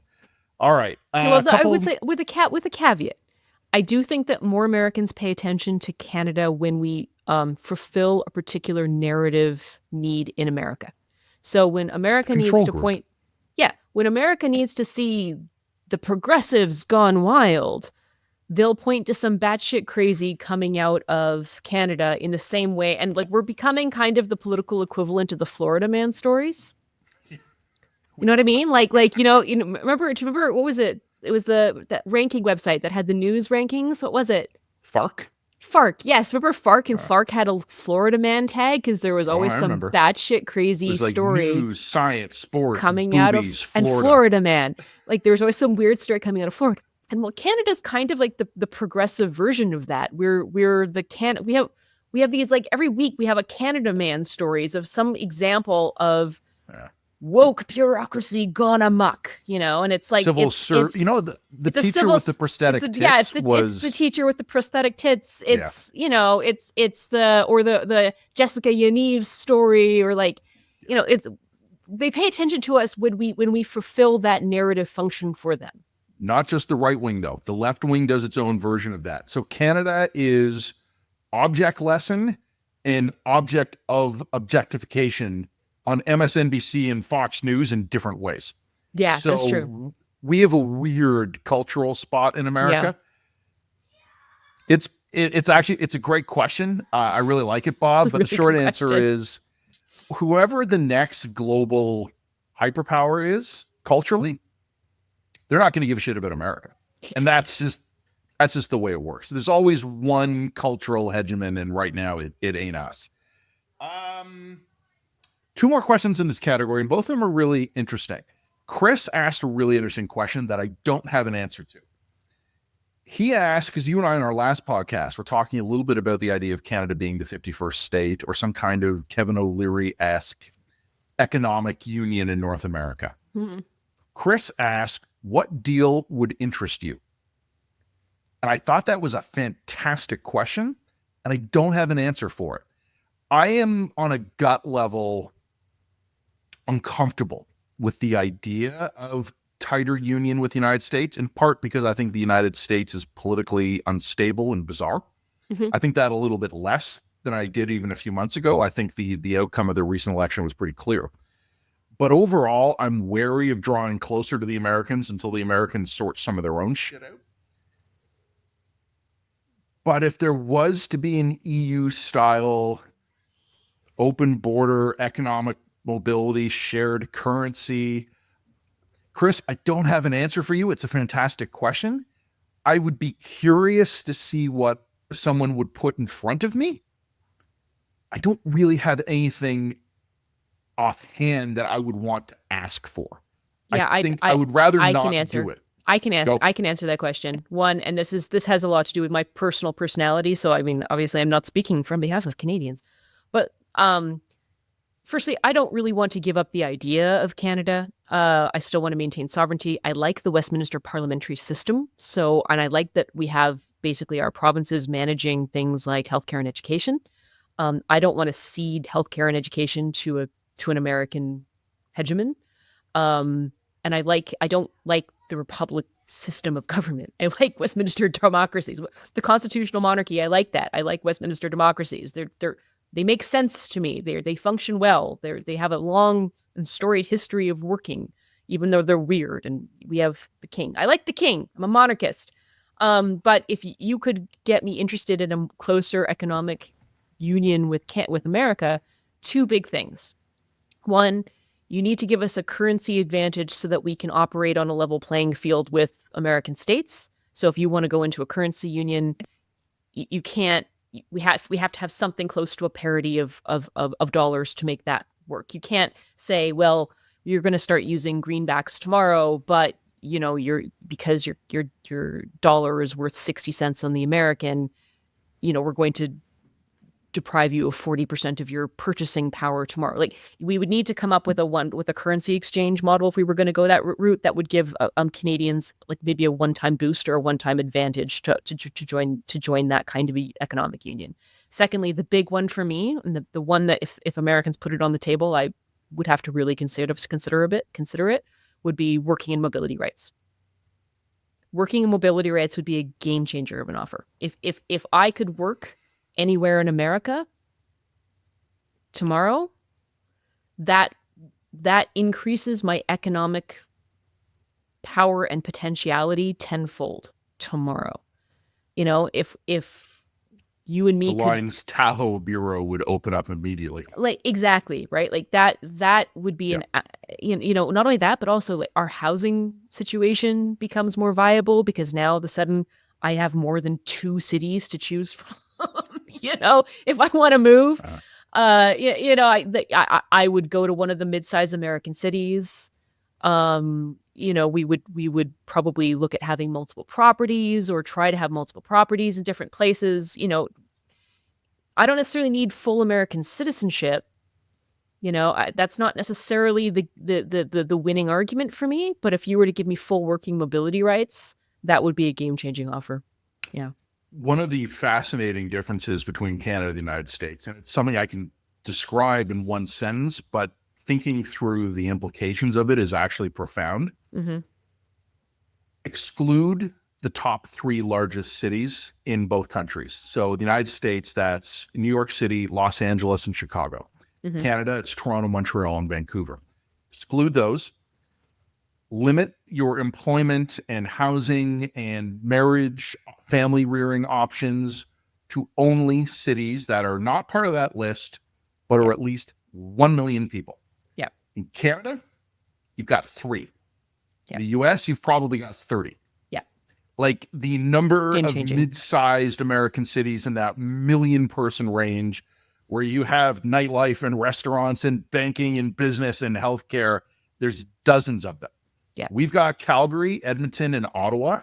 Yep. And Winnipeg even ain't all that close to cracking the list. Yeah. So we drop from large cities to small towns so fast. Well, and this America is the thing. doesn't. This is what I think America doesn't understand about the appeal of the mobility rights conversation for someone like me or someone like you, right? It's not like I'm going to San Francisco or New York. I can't afford to go to San Francisco or New York. There's no scenario where I'm making that much money. I could buy a winter house in Orlando like that. But could we go to Austin? Could I do Raleigh? Probably not Austin, but could I do, or Denver? You know what I mean? Like maybe one of the Northern California cities, someplace in Oregon. I mean, the options that you're potentially putting on the table for me there are life-changing, not only for me, but for my entire family in perpetuity. Like this, that would be a life-changing kind of set of opportunities that, as someone who's moved around a lot, I mean, I talked earlier today, I've lived in a lot of places. I can go and live in a place for 2 or 3 years and then come back. Like that would be a real serious temptation. I didn't mention that before, Jen, just because I assumed in any North American union there would be currency and mobility included. If it was to be EU style, I would even just be open.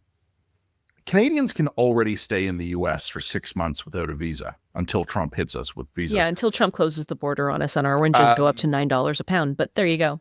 But what I would love to see happen, and I'm not much older than you. I'm barely older than you, but I suspect one thing, or that little bit of a gap in our ages means I have lived experience driving to the U.S. border, having a border guard look in the car and go, "Hey, buddy." I'm like, "Hey, man, just going to get lunch and do a little shopping." He goes, "Cool."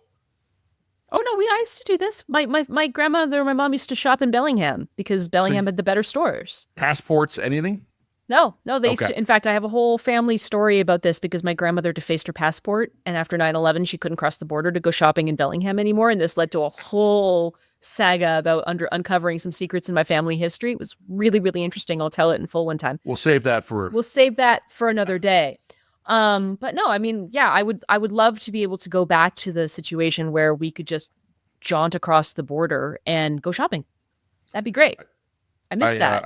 I wrote a column during COVID about the changes I had seen in my life, going from the point where me and my buddies piled into my first car, which was a red Plymouth Acclaim, put a CD on using one of those tape deck adapters. I think we were listening to Tom Petty. We bombed it down to Buffalo, crossed the border. We had wings. We went shopping. We had an amazing day. And the extent of our border screening was, "Hey, y'all Canadian? All right, have fun." Then within my lifetime, complete border closure during the pandemic, being on the Canadian side of Niagara Falls, looking across the border, and I couldn't go there. That was weird. So I'd like to see some of that border erased. I don't know. All right, last question in this segment. It's a really good one. I saved this one for last. Jen, you're going to have to not go full monologue on this one because I know you have talked about this before. This question is Jen bait. It's bait. All right. I can restrain myself. I think I know what you're going to say, and I think we're going to agree. But here is the question. This is from Ian. What event, issue, or reason is when you think the general public finally said enough and the pendulum began to swing back to the right?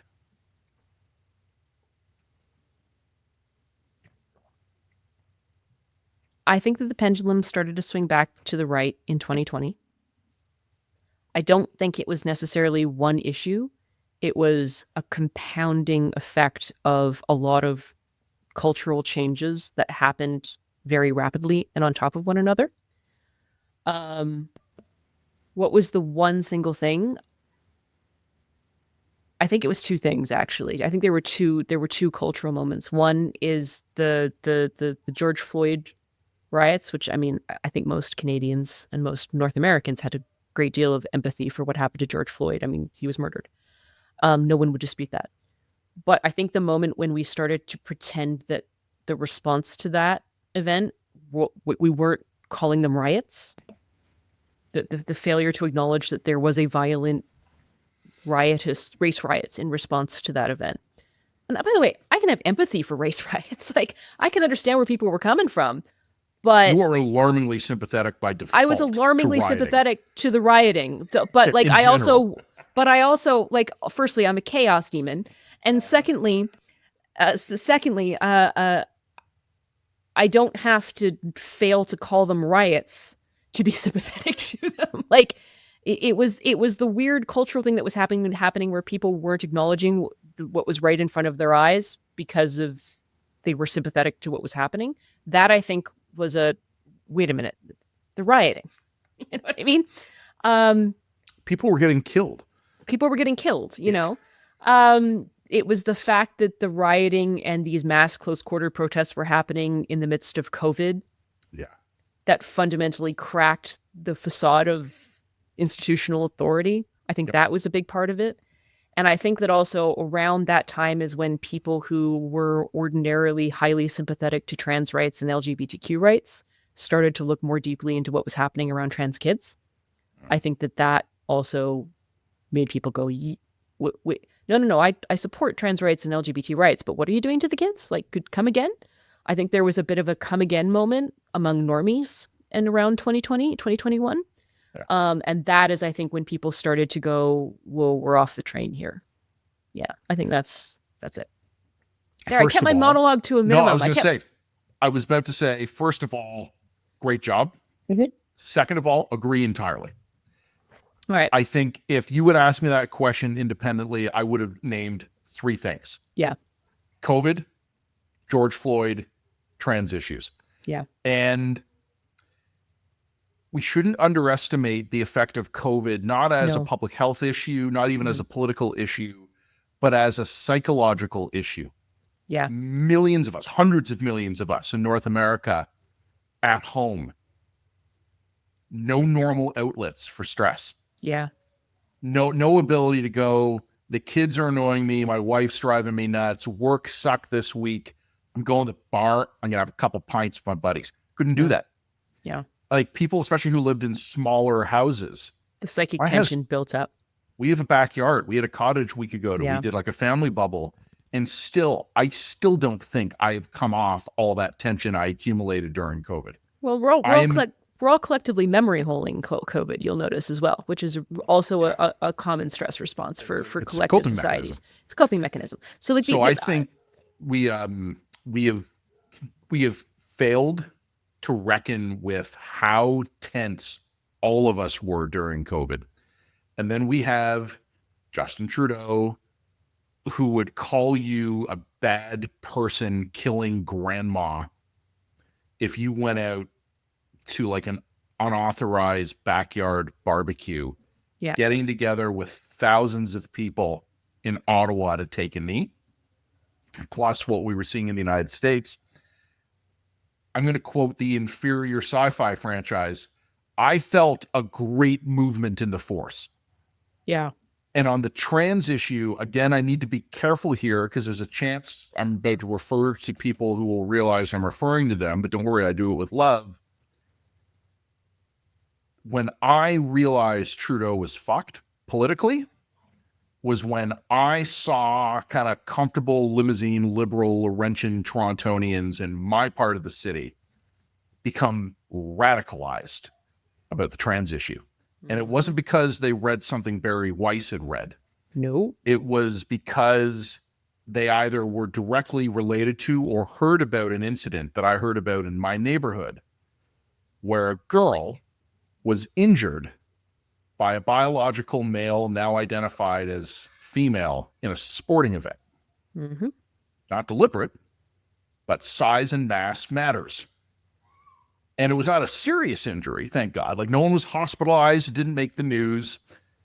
But a child who had been born male and now identified as female and was beginning to approach adolescence and was becoming bigger, stronger, faster, etc., injured a girl. And there's a lot of other stories like that. And what people don't understand is the network effect. Because those parents became radicalized. Every other parent on the soccer team became radicalized. They all told their friends and their nieces and nephews and uncles and in-laws. That ripples out. And I felt the swing.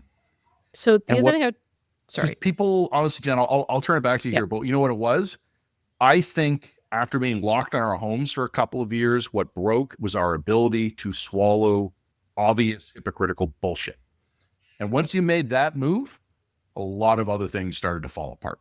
I think that's exactly right. And then the other thing I would just say further to COVID, because COVID is an excellent point and I didn't elaborate enough on it because obviously we know that this question was gen bait. I don't think COVID didn't make things appear. COVID didn't cause the cracks. The cracks in the society were already there prior to COVID. All of the trend lines were heading this way prior to COVID. And if COVID hadn't happened, I don't think that we would still be in that we would be in some kind of progressive utopia. The pendulum was always going to swing. It just went to warp 6. Yeah, COVID catalyzed a lot of the pre-existing trends. So trends that would have maybe taken 10 years to play out took 2. That's what I think COVID did. And one of the interesting deep foundational things that COVID did was one of it really laid bare one of the major problems of liberal society, which is questions of loneliness and a family dislocation and lack of civic community, the slow dissolution of a lot of these traditional communal bonds that our societies were built around. Take away all of that and then stick people in their houses for 2 years, and people broke. I mean, I broke a little bit. You broke a little bit. We all broke a little bit. All of us are avoiding going back and looking at some of the things that we said and did during COVID. All of us are, because everybody broke a little bit. We all went a little nuts.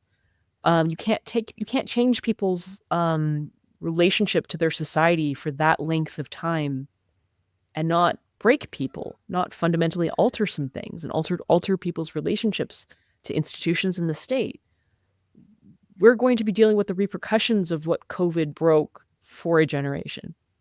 But although we're not going to necessarily be able to call it that. Fantastic question. I saved that one for last because I knew we were going to really enjoy that one. Coming up in a couple minutes, we are going to light the mood a little bit. And I know this is already a long podcast, but I hope you're enjoying it. When we do come back, personal questions for Jen and I. Nothing inappropriate. I did screen them, but some personal questions addressed to us both. And then Jen has some ones individually for me, and I have a few individually for her. That's next right here. This is the Line Podcast. Like and subscribe. We've covered all the political, cultural, social stuff. We're getting into some questions now about us and questions about the line. So this is fun. The way this is going to work is that a bunch of the questions were sent to Jen and I collectively. We're going to respond to those collectively. I have a short list of questions that were for Jen. She has a short list of questions that were for me. I only glanced at the ones for me. Once I saw they were for me, I just copied them into Jen's document. So I haven't really seen them yet. And Jen has not seen the ones that are for her. And for the viewers, eggnog update, I have really slowed down, but I've made considerable progress. And in order to offset the progress, I am now eating a Christmas latke, which is itself a testament to Canadian diversity and pluralism. First question, Jen. This is a personal question to us both. Politics. Oh, this is from Campo. Politics aside, what are you most looking forward to in 2025? Finishing my book. It's going to be finished soon. It's going to be over. And then I'm never writing another book ever again. In fact, may quit journalism. I'm really regretting my life decisions right now. I might take up jewelry making. Jen needs an eggnog, I think. For me, this is the first time in 6 years where I'm going to have basically one job. I've been a scrambling, insane freelancer for a long, long time, and it's exhausting. I'm still doing some freelance columns here and there, contributing to other publications, but basically I'm going to work full-time for the Line now.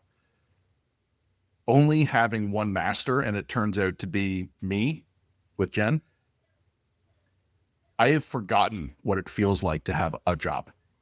So I'm looking forward to that. My daily grind, I hope. I expect to be busy because we have big plans for the Line, but I'm not going to have to subdivide my brain into like 5 different things every day. So that's what I'm looking forward to. I'm looking to actually having an opportunity to really go deep on something and hopefully sleep better. So that's my big plan for 2025. All right. Cindy, to Jen's point that the Liberals can't help repeating themselves, have you ever seen or read The Stepford Wives? That strikes me as a pretty straightforward question. I have not read it. I did see the Nicole Kidman movie version of it. And Cindy, I regret to inform you that in my mind, that seemed like a very recent thing. I was like, oh yes, the Nicole Kidman version just a few years ago. And then I went on IMDb and it was 20 years ago. Yeah. So Cindy, I resent the question on that basis. I would say, I'm not sure if The Stepford Wives is really that fair, simply because I think that what's happening to the Liberals is what happens to basically all governments. A, after 9 years, and B, in a hothouse kind of high partisan environment. You know, in 10 years, the last remaining survivors around Pierre Poilievre are not going to be different than this. Humans are what they are. We're tribal creatures, And the way that we've structured political parties, especially now, is they're highly centralized mini cults. That's how they function. That's literally how they maintain loyalty. It's how they function in on themselves. So if the behavior coming out of the Liberal partisans seems highly unnatural, it is. If it seems highly cult-like, it is. All of them will be the same. I agree with that. But I think it's interesting because not only is Jen's point nonpartisan, what I find interesting about it is how it happens to all of them, like clockwork. Yeah. And yet every government comes in thinking, "Oh, never going to happen to us. We're not going to do what those guys did.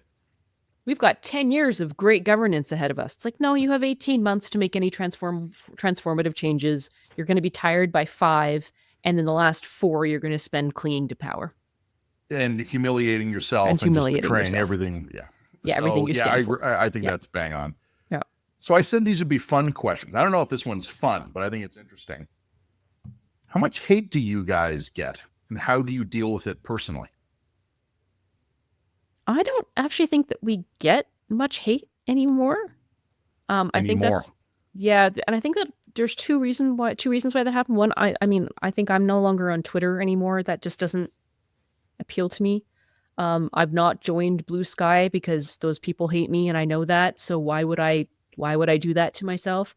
I've become much more psychologically grounded and healthier in recent years. As a result, I'm no longer exposing myself to people who I know are just going to be abusive toward me. That's a choice. That's a conscious choice. It means I'm also not as exposed to people who have differing points of view as I do. That's a problem because it does create it's a trade-off. It creates a risk of creating a bubble for myself. But I think also we've been pretty good about cultivating people at the line who are maybe not aligned with us politically, but are aligned with us in their values. And, as a result, our comment section, I think, is actually pretty good as far as institutional comment sections go. But no, I don't feel like we get a lot of hate. I don't think that that's something that I really deal with a lot anymore. I don't think I've ever gotten that much. And this is a very trite comment, but working with Jen, having previously worked with a woman named Supriya, who's now in the PMO actually, but she and I were in the media in the past, having at the National Post sat next to Robin Urbach. She was like my cubicle mate for years. I've seen what women get. Yeah. It's worse. So my starting point, having seen what Jen, Supriya, Robin, and others have gotten, is that I actually feel lucky that I get what I get because it's not that bad. To the extent that I do get some, and I agree with Jen, it's less. And I think that's partially because of the line. I think it's partially because I've curated Twitter more aggressively in recent years. I've just blocked. Like I've just adopted like a more block on site. I have nothing to prove. I used to think blocking was a sign of weakness. Now, if I get some deranged tweet, you're blocked. And that has helped. I also have sort of active mitigation strategies, and I use them in the Line's comment section. I use them on Twitter, where if something's getting out of control, I just jump into it and I go, "Fuck you. No, stop it." It's like I parent my social media, and I think that has been effective. But to the extent, the question that was asked, and that was, again, I think it was, so I'm checking my list here, that was Campo, right? How do I deal with it? How I deal with it has typically been, it doesn't hurt me, it amuses me. And that's something that's kind of a broken, maybe unhealthy part of my personality. I have what I call the "oh yeah" reflex, which has helped me in most parts of my life, but it hurts in others. What has bothered me over the years is when I feel like if someone comes along and goes, "Gurney, you bald fuck," I just laugh. I'll retweet that. If someone comes along with me and unfairly criticizes my work, and I don't mean saying I disagree or he should have said this, I mean like an unfair attack on it, that has bothered me in the past. That has been like, "Hey, fuck you. Like, I worked hard on this, you prick." But what I've just gotten better at doing in recent years is just blocking and moving on. And just basically going, "Yeah, you know what? if this person wants to deal that way, they're not someone I need to deal with seriously, and they can go fuck themselves. So I agree with Jen. There's a danger of isolating your feedback loops a little bit. But I'm sorry, it was Christopher who asked this, not Campo. Christopher, it's a great question. I think Jen and I are just getting a bit better at it. But I also think, Jen, well, I'll get your reaction to this before we move on. Social media itself is changing so much. So many bots and other bullshit out there. Like, I kind of feel like the ability of anyone to actually make a sustained run at anyone has been neutered a bit, because they'd be like, hey, let's mob Gurney. Let's go get him canceled. And you're tweeting, Gurney's a fucker. Look at this terrible column. And instead of other people being like, yeah, that guy sucks, instead it's some like boobalicious babe going, click my bio for pics, or a bot going, hey, you want to buy a trinket? Or they're so obviously coordinated in the dark web. You know what I mean? Like, that's also started to happen a couple of years ago when I started to notice these pylons, and usually over, like, I would get pylons over some stuff that was in hindsight pretty like misinterpreted perhaps, but was pretty innocuous. Yeah. Or somebody took like the worst possible interpretation of an off kilter joke, which, I mean, I've got an off kilter sense of humor, so that's fine. But they took like the most terrible interpretation of an off kilter joke, and they would do a pylon. And there are times that used to bother me, because I'm just like, no, don't you understand? And I would try to explain myself, which of course made it worse, right? And after a while, it also just became obvious that a lot of these pylons were coordinated. Mm-hmm. So somebody in some Slack or some Discord channel decided, fucking Gerson, blah, blah, blah, blah, blah. And then they would all work together. Like, or sometimes the attacks would be so obviously bots. And after a while, you start realizing that these are coordinated attacks among a very small number of people, or this is somebody who just you pissed off enough to spend $20 on a bot army. It doesn't mean anything. It loses its emotional resonance. It doesn't land anymore. I would also say that one of the best things that Elon Musk has done for humanity is basically destroyed Twitter. Yeah, I'm glad you said that. It no longer has the emotional or psychological moral weight that it once did. And the people who were nastiest to me anyway have all gone to Blue Sky, and I'm just not there anymore. It's just like, you want to shit on me on Blue Sky? I don't care. I don't live there. I think that's right. Man. But on top of that, like, people who are not very online probably are totally confused by what I said a minute ago about boobs. But one of the things that's happened on Twitter is that it has been overrun by porn bots. Yeah. And any tweet that starts to get any serious engagement, a Twitter account that is ostensibly some busty young woman will pop in and go, hey guys, check out my link. Click here to go to my OnlyFans page. And a couple of times in recent months where people have tried to take some kind of a run at me, the moment they start getting any traction, dozens of busty women in bikinis descend on the thread. And I just laugh. Like, it has actually taken some of the sting out of it, because it's become absurd. Yes. Gurney, you suck for this column. Hey, click on my bio for like boob shots. Like, it is like, Twitter has become such a dysfunctional place. It almost cannot hurt me anymore. So yeah, that's right. And then I think the other thing too, as well, is I've developed a better ability to create a social network that's not online. Yeah. I'm working on this actively, and I'm very blessed. I have a very good husband. I've got a happy family. I've got, at least my immediate family. I have friends, and it's sometimes can be hard to cultivate friends when you're a quasi public figure, Q list celebrity, whatever the fuck we are. But it can be hard because people can be weird. D-listers. Come on. F-listers. But, people can be a bit weird around you and not quite know how to be normal, or you don't know how to be normal around them. And it can be hard, right? But I'm working on developing actual real friendships, and that's healthy. That's better. Christopher, great question. Thanks for it. That's really good. No. And be nice to us. We're very fragile. Carolyn asks, and this is an interesting question. You might have a better answer than I do. I don't think I have a great answer to this. Where do you get your information about President-elect Trump specifically and USA politics in general? Jen, I don't have like a go-to deep dive. I use aggregators. I use Google News. Like, I read my must reads in the United States are the Washington Post, the New York Times, the Wall Street Journal. Yep. And then I use an aggregator to scan the networks. I don't look at cable news. I think it's useless. But CBS, ABC, and NBC, they still have pretty good news divisions. So I have an aggregator that sort of aggregates all of them. And then I do read some of the more micro political stuff in the United States, Politico, Vox, things like that. But I don't have like a disciplined U.S. news consumption habit. I read U.S. news every day, but I don't have a routine of, well, first I open my Wall Street Journal. Like, I don't do it that way. No, I think a lot of my news now is increasingly coming through various forms of aggregation, is what I would call it. I would also say, like, my husband also works in the U.S. political system. He works in he works in U.S. polling. So a lot of my perspective on what's happening in the U.S. is absolutely the result of just conversations that I have with him and his perception. I don't always agree with him, by the way. I think he can be full of shit sometimes. I'm very interested in the French submarine thing. So yeah, totally. But no, he has a really interesting insight a lot of the time. Well, yeah, even if you don't agree with him, though, and look, I've also relied on your husband for help on this. Even if you don't agree with the conclusions, and generally I would actually say that I do. I think your husband and I I think there's a reason I'm a natural business partner for you. Your husband and I are pretty similar.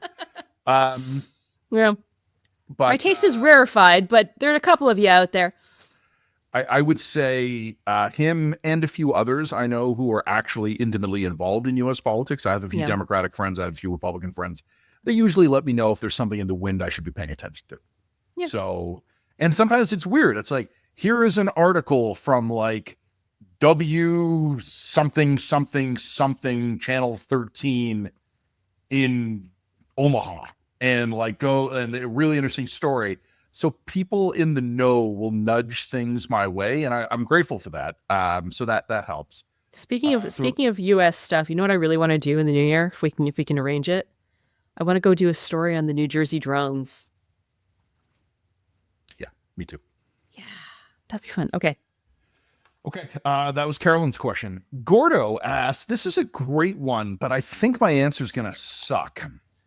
Gordo asks, what is one policy position, foreign or domestic, that you held more than 10 years ago that you have dramatically changed on? And what prompted that change? Gordo, honestly, I haven't changed that much. I have felt in the last 10 years, Jen, that politics is changing around me. Like, people who once I would have thought are very ideologically similar to me are now way the fuck over in cuckoo land, as far as I'm concerned.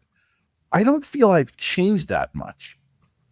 When it comes to an issue, and this is something I was actually talking about recently with friends, I am less identifiably mainstream conservative than I would have been about 15 years ago. But I can't think of a policy position I've changed. I just think the conservatives are sometimes unrecognizable to me. So I think, Gordo, it's a great question.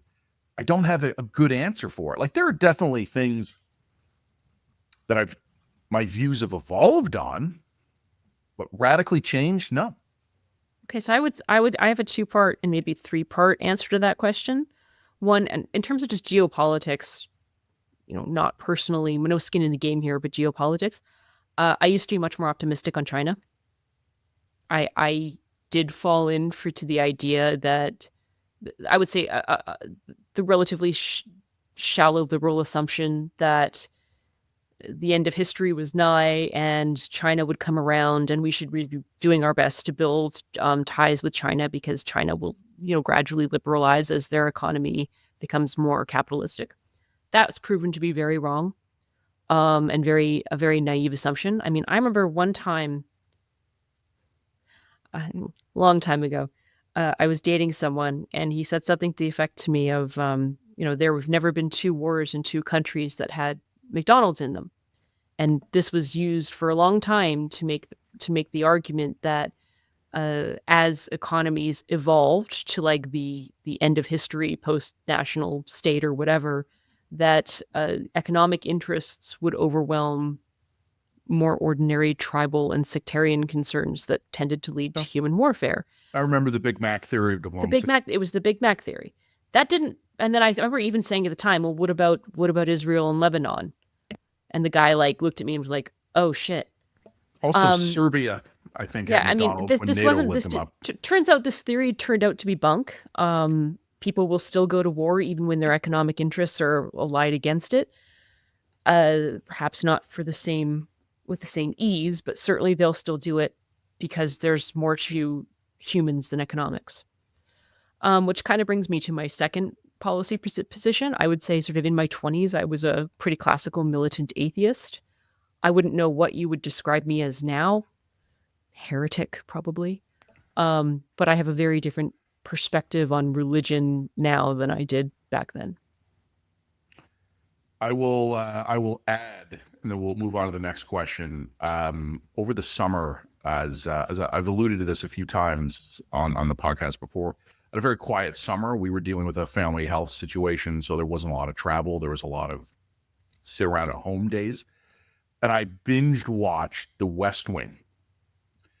There's an episode from very late in the show, I think second to last season, Jen. I'll see if I can go dig it up, or one of our commenters will finally find it. It's a complete time capsule of an episode where the Josh Lyman character is telling some labor union guys in the U.S. that they have to lose their jobs to China because that's the way the world is going to progress, and we're going to trade with them. They're going to be a little bit more like us. And it was such a perfectly sincere encapsulation of late 1990s thinking of Western engagement with China that landed like an anvil in my living room when I watched it this summer. So I'll go see if I can dig up the episode and I'll recommend it. Yeah, it's an interesting one. Yeah. All right. Here's another great question I'm going to have a disappointing answer to. Beth wants to know, what are my top 3 podcasts that you would each recommend for a balanced view of world news or trends? And Beth, my answer is I don't listen to podcasts. Yeah, I don't really listen to podcasts either. I listen to a lot of podcasts, but I listen to them on the individual episode basis. Very much as we were saying earlier with aggregators, something will pop up on my feed where it will be like, hey, here is a cool trend or a really interesting episode. Like I've listened to entire Joe Rogan episodes when I was really interested in the topic. I've listened to entire Hurly Burly episodes when I was really interested in the topic. But I don't actually have a steady diet of regular podcasts I listen to. I graze among the entire constellation of podcasts. I'm also a grazer. If I do have a reliable podcast that I go to, it's probably Sam Harris. I do go listen to Sam Harris's podcast. But look, if I'm not working, I want to listen to music. I just want to listen to largely, music or audiobooks for me. Yeah, music soundcasts, or I'm reading really obscure books. Like really, my interests now are so down the rabbit hole. I guarantee you have not heard of what the frick book I'm reading right now. It's too weird. So if I could offer this, Jen, I'd like to offer Beth something that I think might help our answer make a bit more sense. Mm-hmm. I assume that when dentists go home at the end of the workday, they don't immediately start reading about teeth. Yes, that's right. Yep. When I'm off the clock, I'm not going, I must have more news podcasts. No. I'm the opposite. Like I want to go a million miles away from that. Yep. And in general, absorbing information from my perspective in a podcast, I would rather just read the source material. Get there faster. Yep. And then get the information I need for my purposes. So if I do listen to podcasts, I do listen to some podcasts, but again, I graze. I'm listening to a podcast about guitars that the Beatles used. I'm listening to a couple guys who were on Star Trek reminiscing about an episode they made. I'm listening to speculation about Leaf roster moves, like palate cleansing. So Beth, honestly, a great question. I don't think either of us has a good answer for you. No, or what I'm doing is I'm like watching YouTube and obsessively trying to absorb knowledge for whatever my latest obsessive hobby is. So it's like right now I'm like, how would I hypothetically make a bezel around an irregular cabochon that I could buy on Etsy? Like, how does that work? This eggnog is a recipe from 1896 that I discovered because of Max Miller and his website and YouTube channel, Tasting History. So that's more what I do when I have time off. Yeah. Last shared personal question from Dawn. And it's a weird one, not a bad one, but a weird one. In your opinion, what's the best travel rewards credit card? I don't know. I use the WestJet one because the WestJet lounge in Calgary is pretty good. We were on Air Miles or Aeroplan, I don't even remember what, but my wife years ago set it up so that on a regular basis, our points got converted into gift cards for our local grocery store. Oh, you know what? I can't answer that question. It depends on where you're flying. Oh, see, I would never use the points for flying. I just use it at the No, grocery store. no. It's not for flying. So my husband, because he works in the U.S., he flies to the U.S. all the time. And he has to be on the Aero Miles plan because he wants to be part of a 5 alliance. Like he wants to. So if you are flying to the U.S. or to Europe or wherever, you want to be part of the Air Canada plan because that's how you get access to the alliance networks, which will give you privileged access to lounges or elite status that gets you like your baggage faster and you're more likely to get upgraded, like those kinds of perks. So if you're flying sort of to the US or to Europe, yeah, you probably want to go with an Air Miles, the Air Canada Aeroplan plan. But if you're more like me and you tend to do stuff that's a bit more domestic flights, and I'm based in Calgary, the WestJet program makes more sense. So also you kind of want to try and divide it up between the spouses. So one of you has this plan and the other of you has that plan so that when you travel as a family, you can usually take advantage of the perks of one plan or the other. That's my actual practical advice. Okay. Don, I think you got your money's worth from Jen's answer. I don't use my points for travel. We get them converted into grocery store gift cards and save money on that. Okay. Personal questions for Jen. Okay. Just for Jen. Mm-hmm. Jen, I warn you, you're not going to like this first one. All right. When's your book coming out? I really don't like that one. Look, I don't like that. So there were so many versions of that one. Okay, so for those of you who are curious, I am writing a book that is based on looking at the satanic panic of the 80s and 90s and picking it apart and examining it for what we can learn about how moral panics operate in a mass media environment. I'm almost done the penultimate chapter. There's a summary chapter to sort of wrap up what we've learned. And then eventually I'm going to have to redo probably chapter 1 and then tweak it chapter 3. So like I'm actually really close. It just every time I sit down to get stuff done, something happens in the news and it completely derails me. And also with the 2 kids as well. Normally I would write at night, but now with 2 kids, I put the kids to bed and they want cuddles and it's an hour-long process to get the kids to bed. So like my life's really gotten away on me. But I am very close. I knew you wouldn't like the question, but I sympathize. Like my life is settling down a little bit. Yeah. Like I already mentioned in what I'm looking forward to 2025, I've made big professional changes to my life this year to settle it down a bit, but my kids are a bit older now. Yeah. My personal life has settled down a bit. It's such a game changer, Jen, to your point exactly. And I've said this to friends with young kids before. When you're under the gun for work or anything, when you can say to your kids, go get into your pajamas, brush your teeth, and get into bed, and I'll give you a kiss when I come up, your life changes for the better.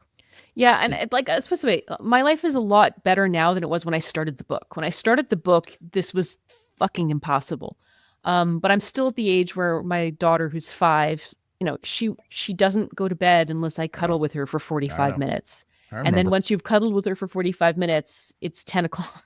It's like, or like whatever time it is. And like, I can't work till 3 o'clock in the morning and then get up at 6 the next day. And I used to be able to do that in my 20s. I can't do that even in my 30s. And I just can't do that anymore with young kids. It's your youngest is 5, my youngest is 10, and that makes a huge difference. And I noticed the difference even from between 3 and 5 is a huge difference. But yeah, we're still. You'll start to see. I would say you don't need to wait until 10. Like I started to actually notice my life getting easier on this front in the last 2 or 3 years. But you're almost there. But I also am recognizing the book is important. I have observations from the book that are applicable to politics today. I have observations from the book that are applicable to what's happening in our culture today, and I think they matter. I hope I can do it justice, right? It's my first book. Mark wants to know, Are you ever going to share that cake recipe you promised the commenters if they behaved in the comment section? I don't know what cake recipe you're talking about. I think it was the one where you put like a bajillion flowers on it. Oh, okay. Yeah. Okay. So you're looking for, I'm going to find, it's a classic white cake recipe, a vanilla cake recipe. It was your same cake, you called it. It's Sally's. Okay. You're looking for the best vanilla cake I've ever had from Sally's Baking Addiction, sallysbakingaddiction.com. She posted it in 2019. That is the recipe. It's moist. It's fantastic. Just a classic go-to cake. There you go, Mark. Three Fish asks, and this is the last question just for Jen. In last week's episode of the Line Podcast, did you make your Christmas kitten ears yourself? No, I got that from Claire's for my daughter. Although it is the sort of trash I would make for myself, so that's fair. Jen, those are your questions. I believe you must now question me. I did organize the document, but I have not closely looked at these questions yet. Personal questions for Matt. Edward asks, Matt, your home office is your home office next to the boiler room? Do you live on a ship? I have a furnace, natural gas. A neighbor up the street had an oil furnace until that past fall when they converted a gas furnace. ... Some rich people have electric heating, but a boiler room? What the shit is going on with your space? Explain this, man. I have in my house, which my house is a 1940s vintage Midtown Toronto house. When we renovated it from the ground up, stripped it almost to the studs. With a couple of rooms are basically original, but other than that, it's all new. We wanted to keep the radiators because they're beautiful. And we really like radiant heat. We just like it doesn't dry your skin out in the winter. Mm. I prefer radiators to forced air. So yes, we have a boiler. It's a combination tankless hot water heater and boiler. It currently needs replacing. So like and subscribe. That's an expense I was not counting on for early 2025. But yes, it's a combi. They call it a combi. It's a boiler for radiators for heat. And it also is a tankless hot water heater. So thank you for the question. That's cool. All right. I will get to you with the next one. Chris asks, favorite Rush album? Ken. It's a Sophie's Choice situation. How can I pick between them? I like all the classics. I can listen to 2112 all the way through at the drop of a hat. But the one I'd probably go back to the most, and it's a bit of a deep cut. I don't even think Rush liked this album, was Presto, late 80s. I'm not going to say it's my favorite. I'm not going to say it's the best. But for whatever reason, it's probably the one I go back and listen to the most. But anything sort of in the Permanent Waves, Signals, Moving Pictures, early 80s volley of Rush albums was fantastic. The output they had in the early 80s was nuts. Go look at their discography. Look at the years next to those albums. They were crunching out like multi-platinum albums every 12 months. It was insane. They didn't have young kids though, did they? They might have. I don't know if they did.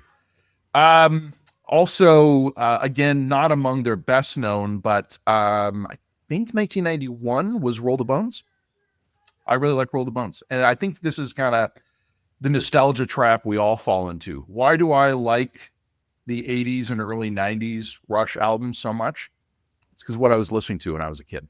Are they the best? No. Are they the ones that have emotional resonance for me? Yeah. All right, good question. Matt, final question. Javid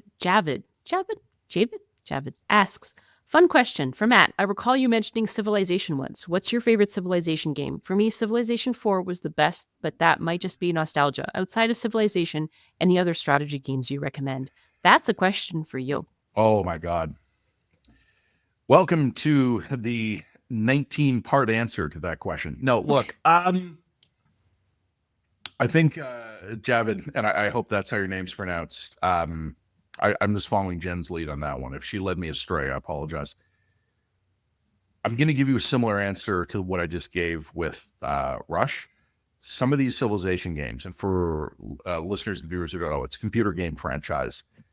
I have emotional memories with them. I remember the first one. It's the first really good game I had on like my Windows 3.1, and it was crap by modern standards, but it blew me away. Civ 2, I bought with my own money when I was in grade 7. Had a CD-ROM drive, game changer. Civ 3, I remember fine. I don't have really great memories with it. Civ 4 was fantastic. It was what I was playing in university. Civilization Gen is a game known for being addictive.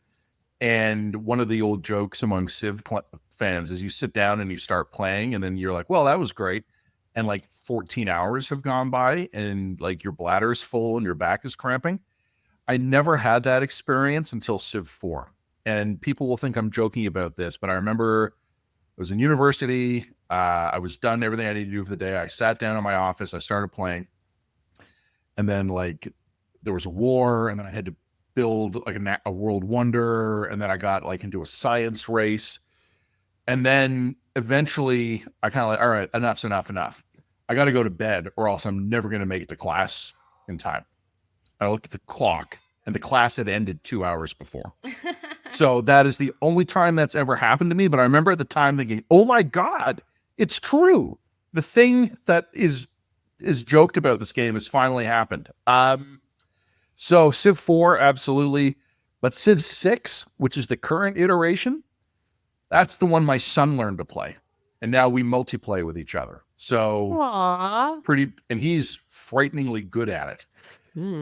He's 10, I'm almost 42, and I don't hold back against him. If I go easy on him, he can beat me. So Civ 6 may be a sentimental favorite. I'd mention this though, Civ 7 out next month. You won't hear from me for a few weeks. Fair enough. All right. I think that's all we have to say. I think podcast has been like a 2.5 hour long podcast. There's one more category. Oh, I think we got to put it there, Matt. This podcast is unwieldy. You want to answer questions about the line? I think we're going to have to put on that. I mean, if you want to go answer, like all of the origin story of the line has its origins in the about section of the line. But honestly, like Matt, I really think that we've gone on for about 2.5 hours. We have to put a pin in it. We will save those for another occasion. Also, questions we didn't answer today, we will figure out what to do with them. But I agree with Jen. I'm getting a little parched, so we'll leave it there. Even we can only go so long. That was fun. Guys, thank you for this. That was a lot of fun. We hope nothing huge happens in the news that makes this sound silly by Friday when this will be released. God willing, I'll be on a beach by then, so that's the plan. Jen, Happy New Year. Happy New Year. I've got the con. Have a nice little holiday there, my dude.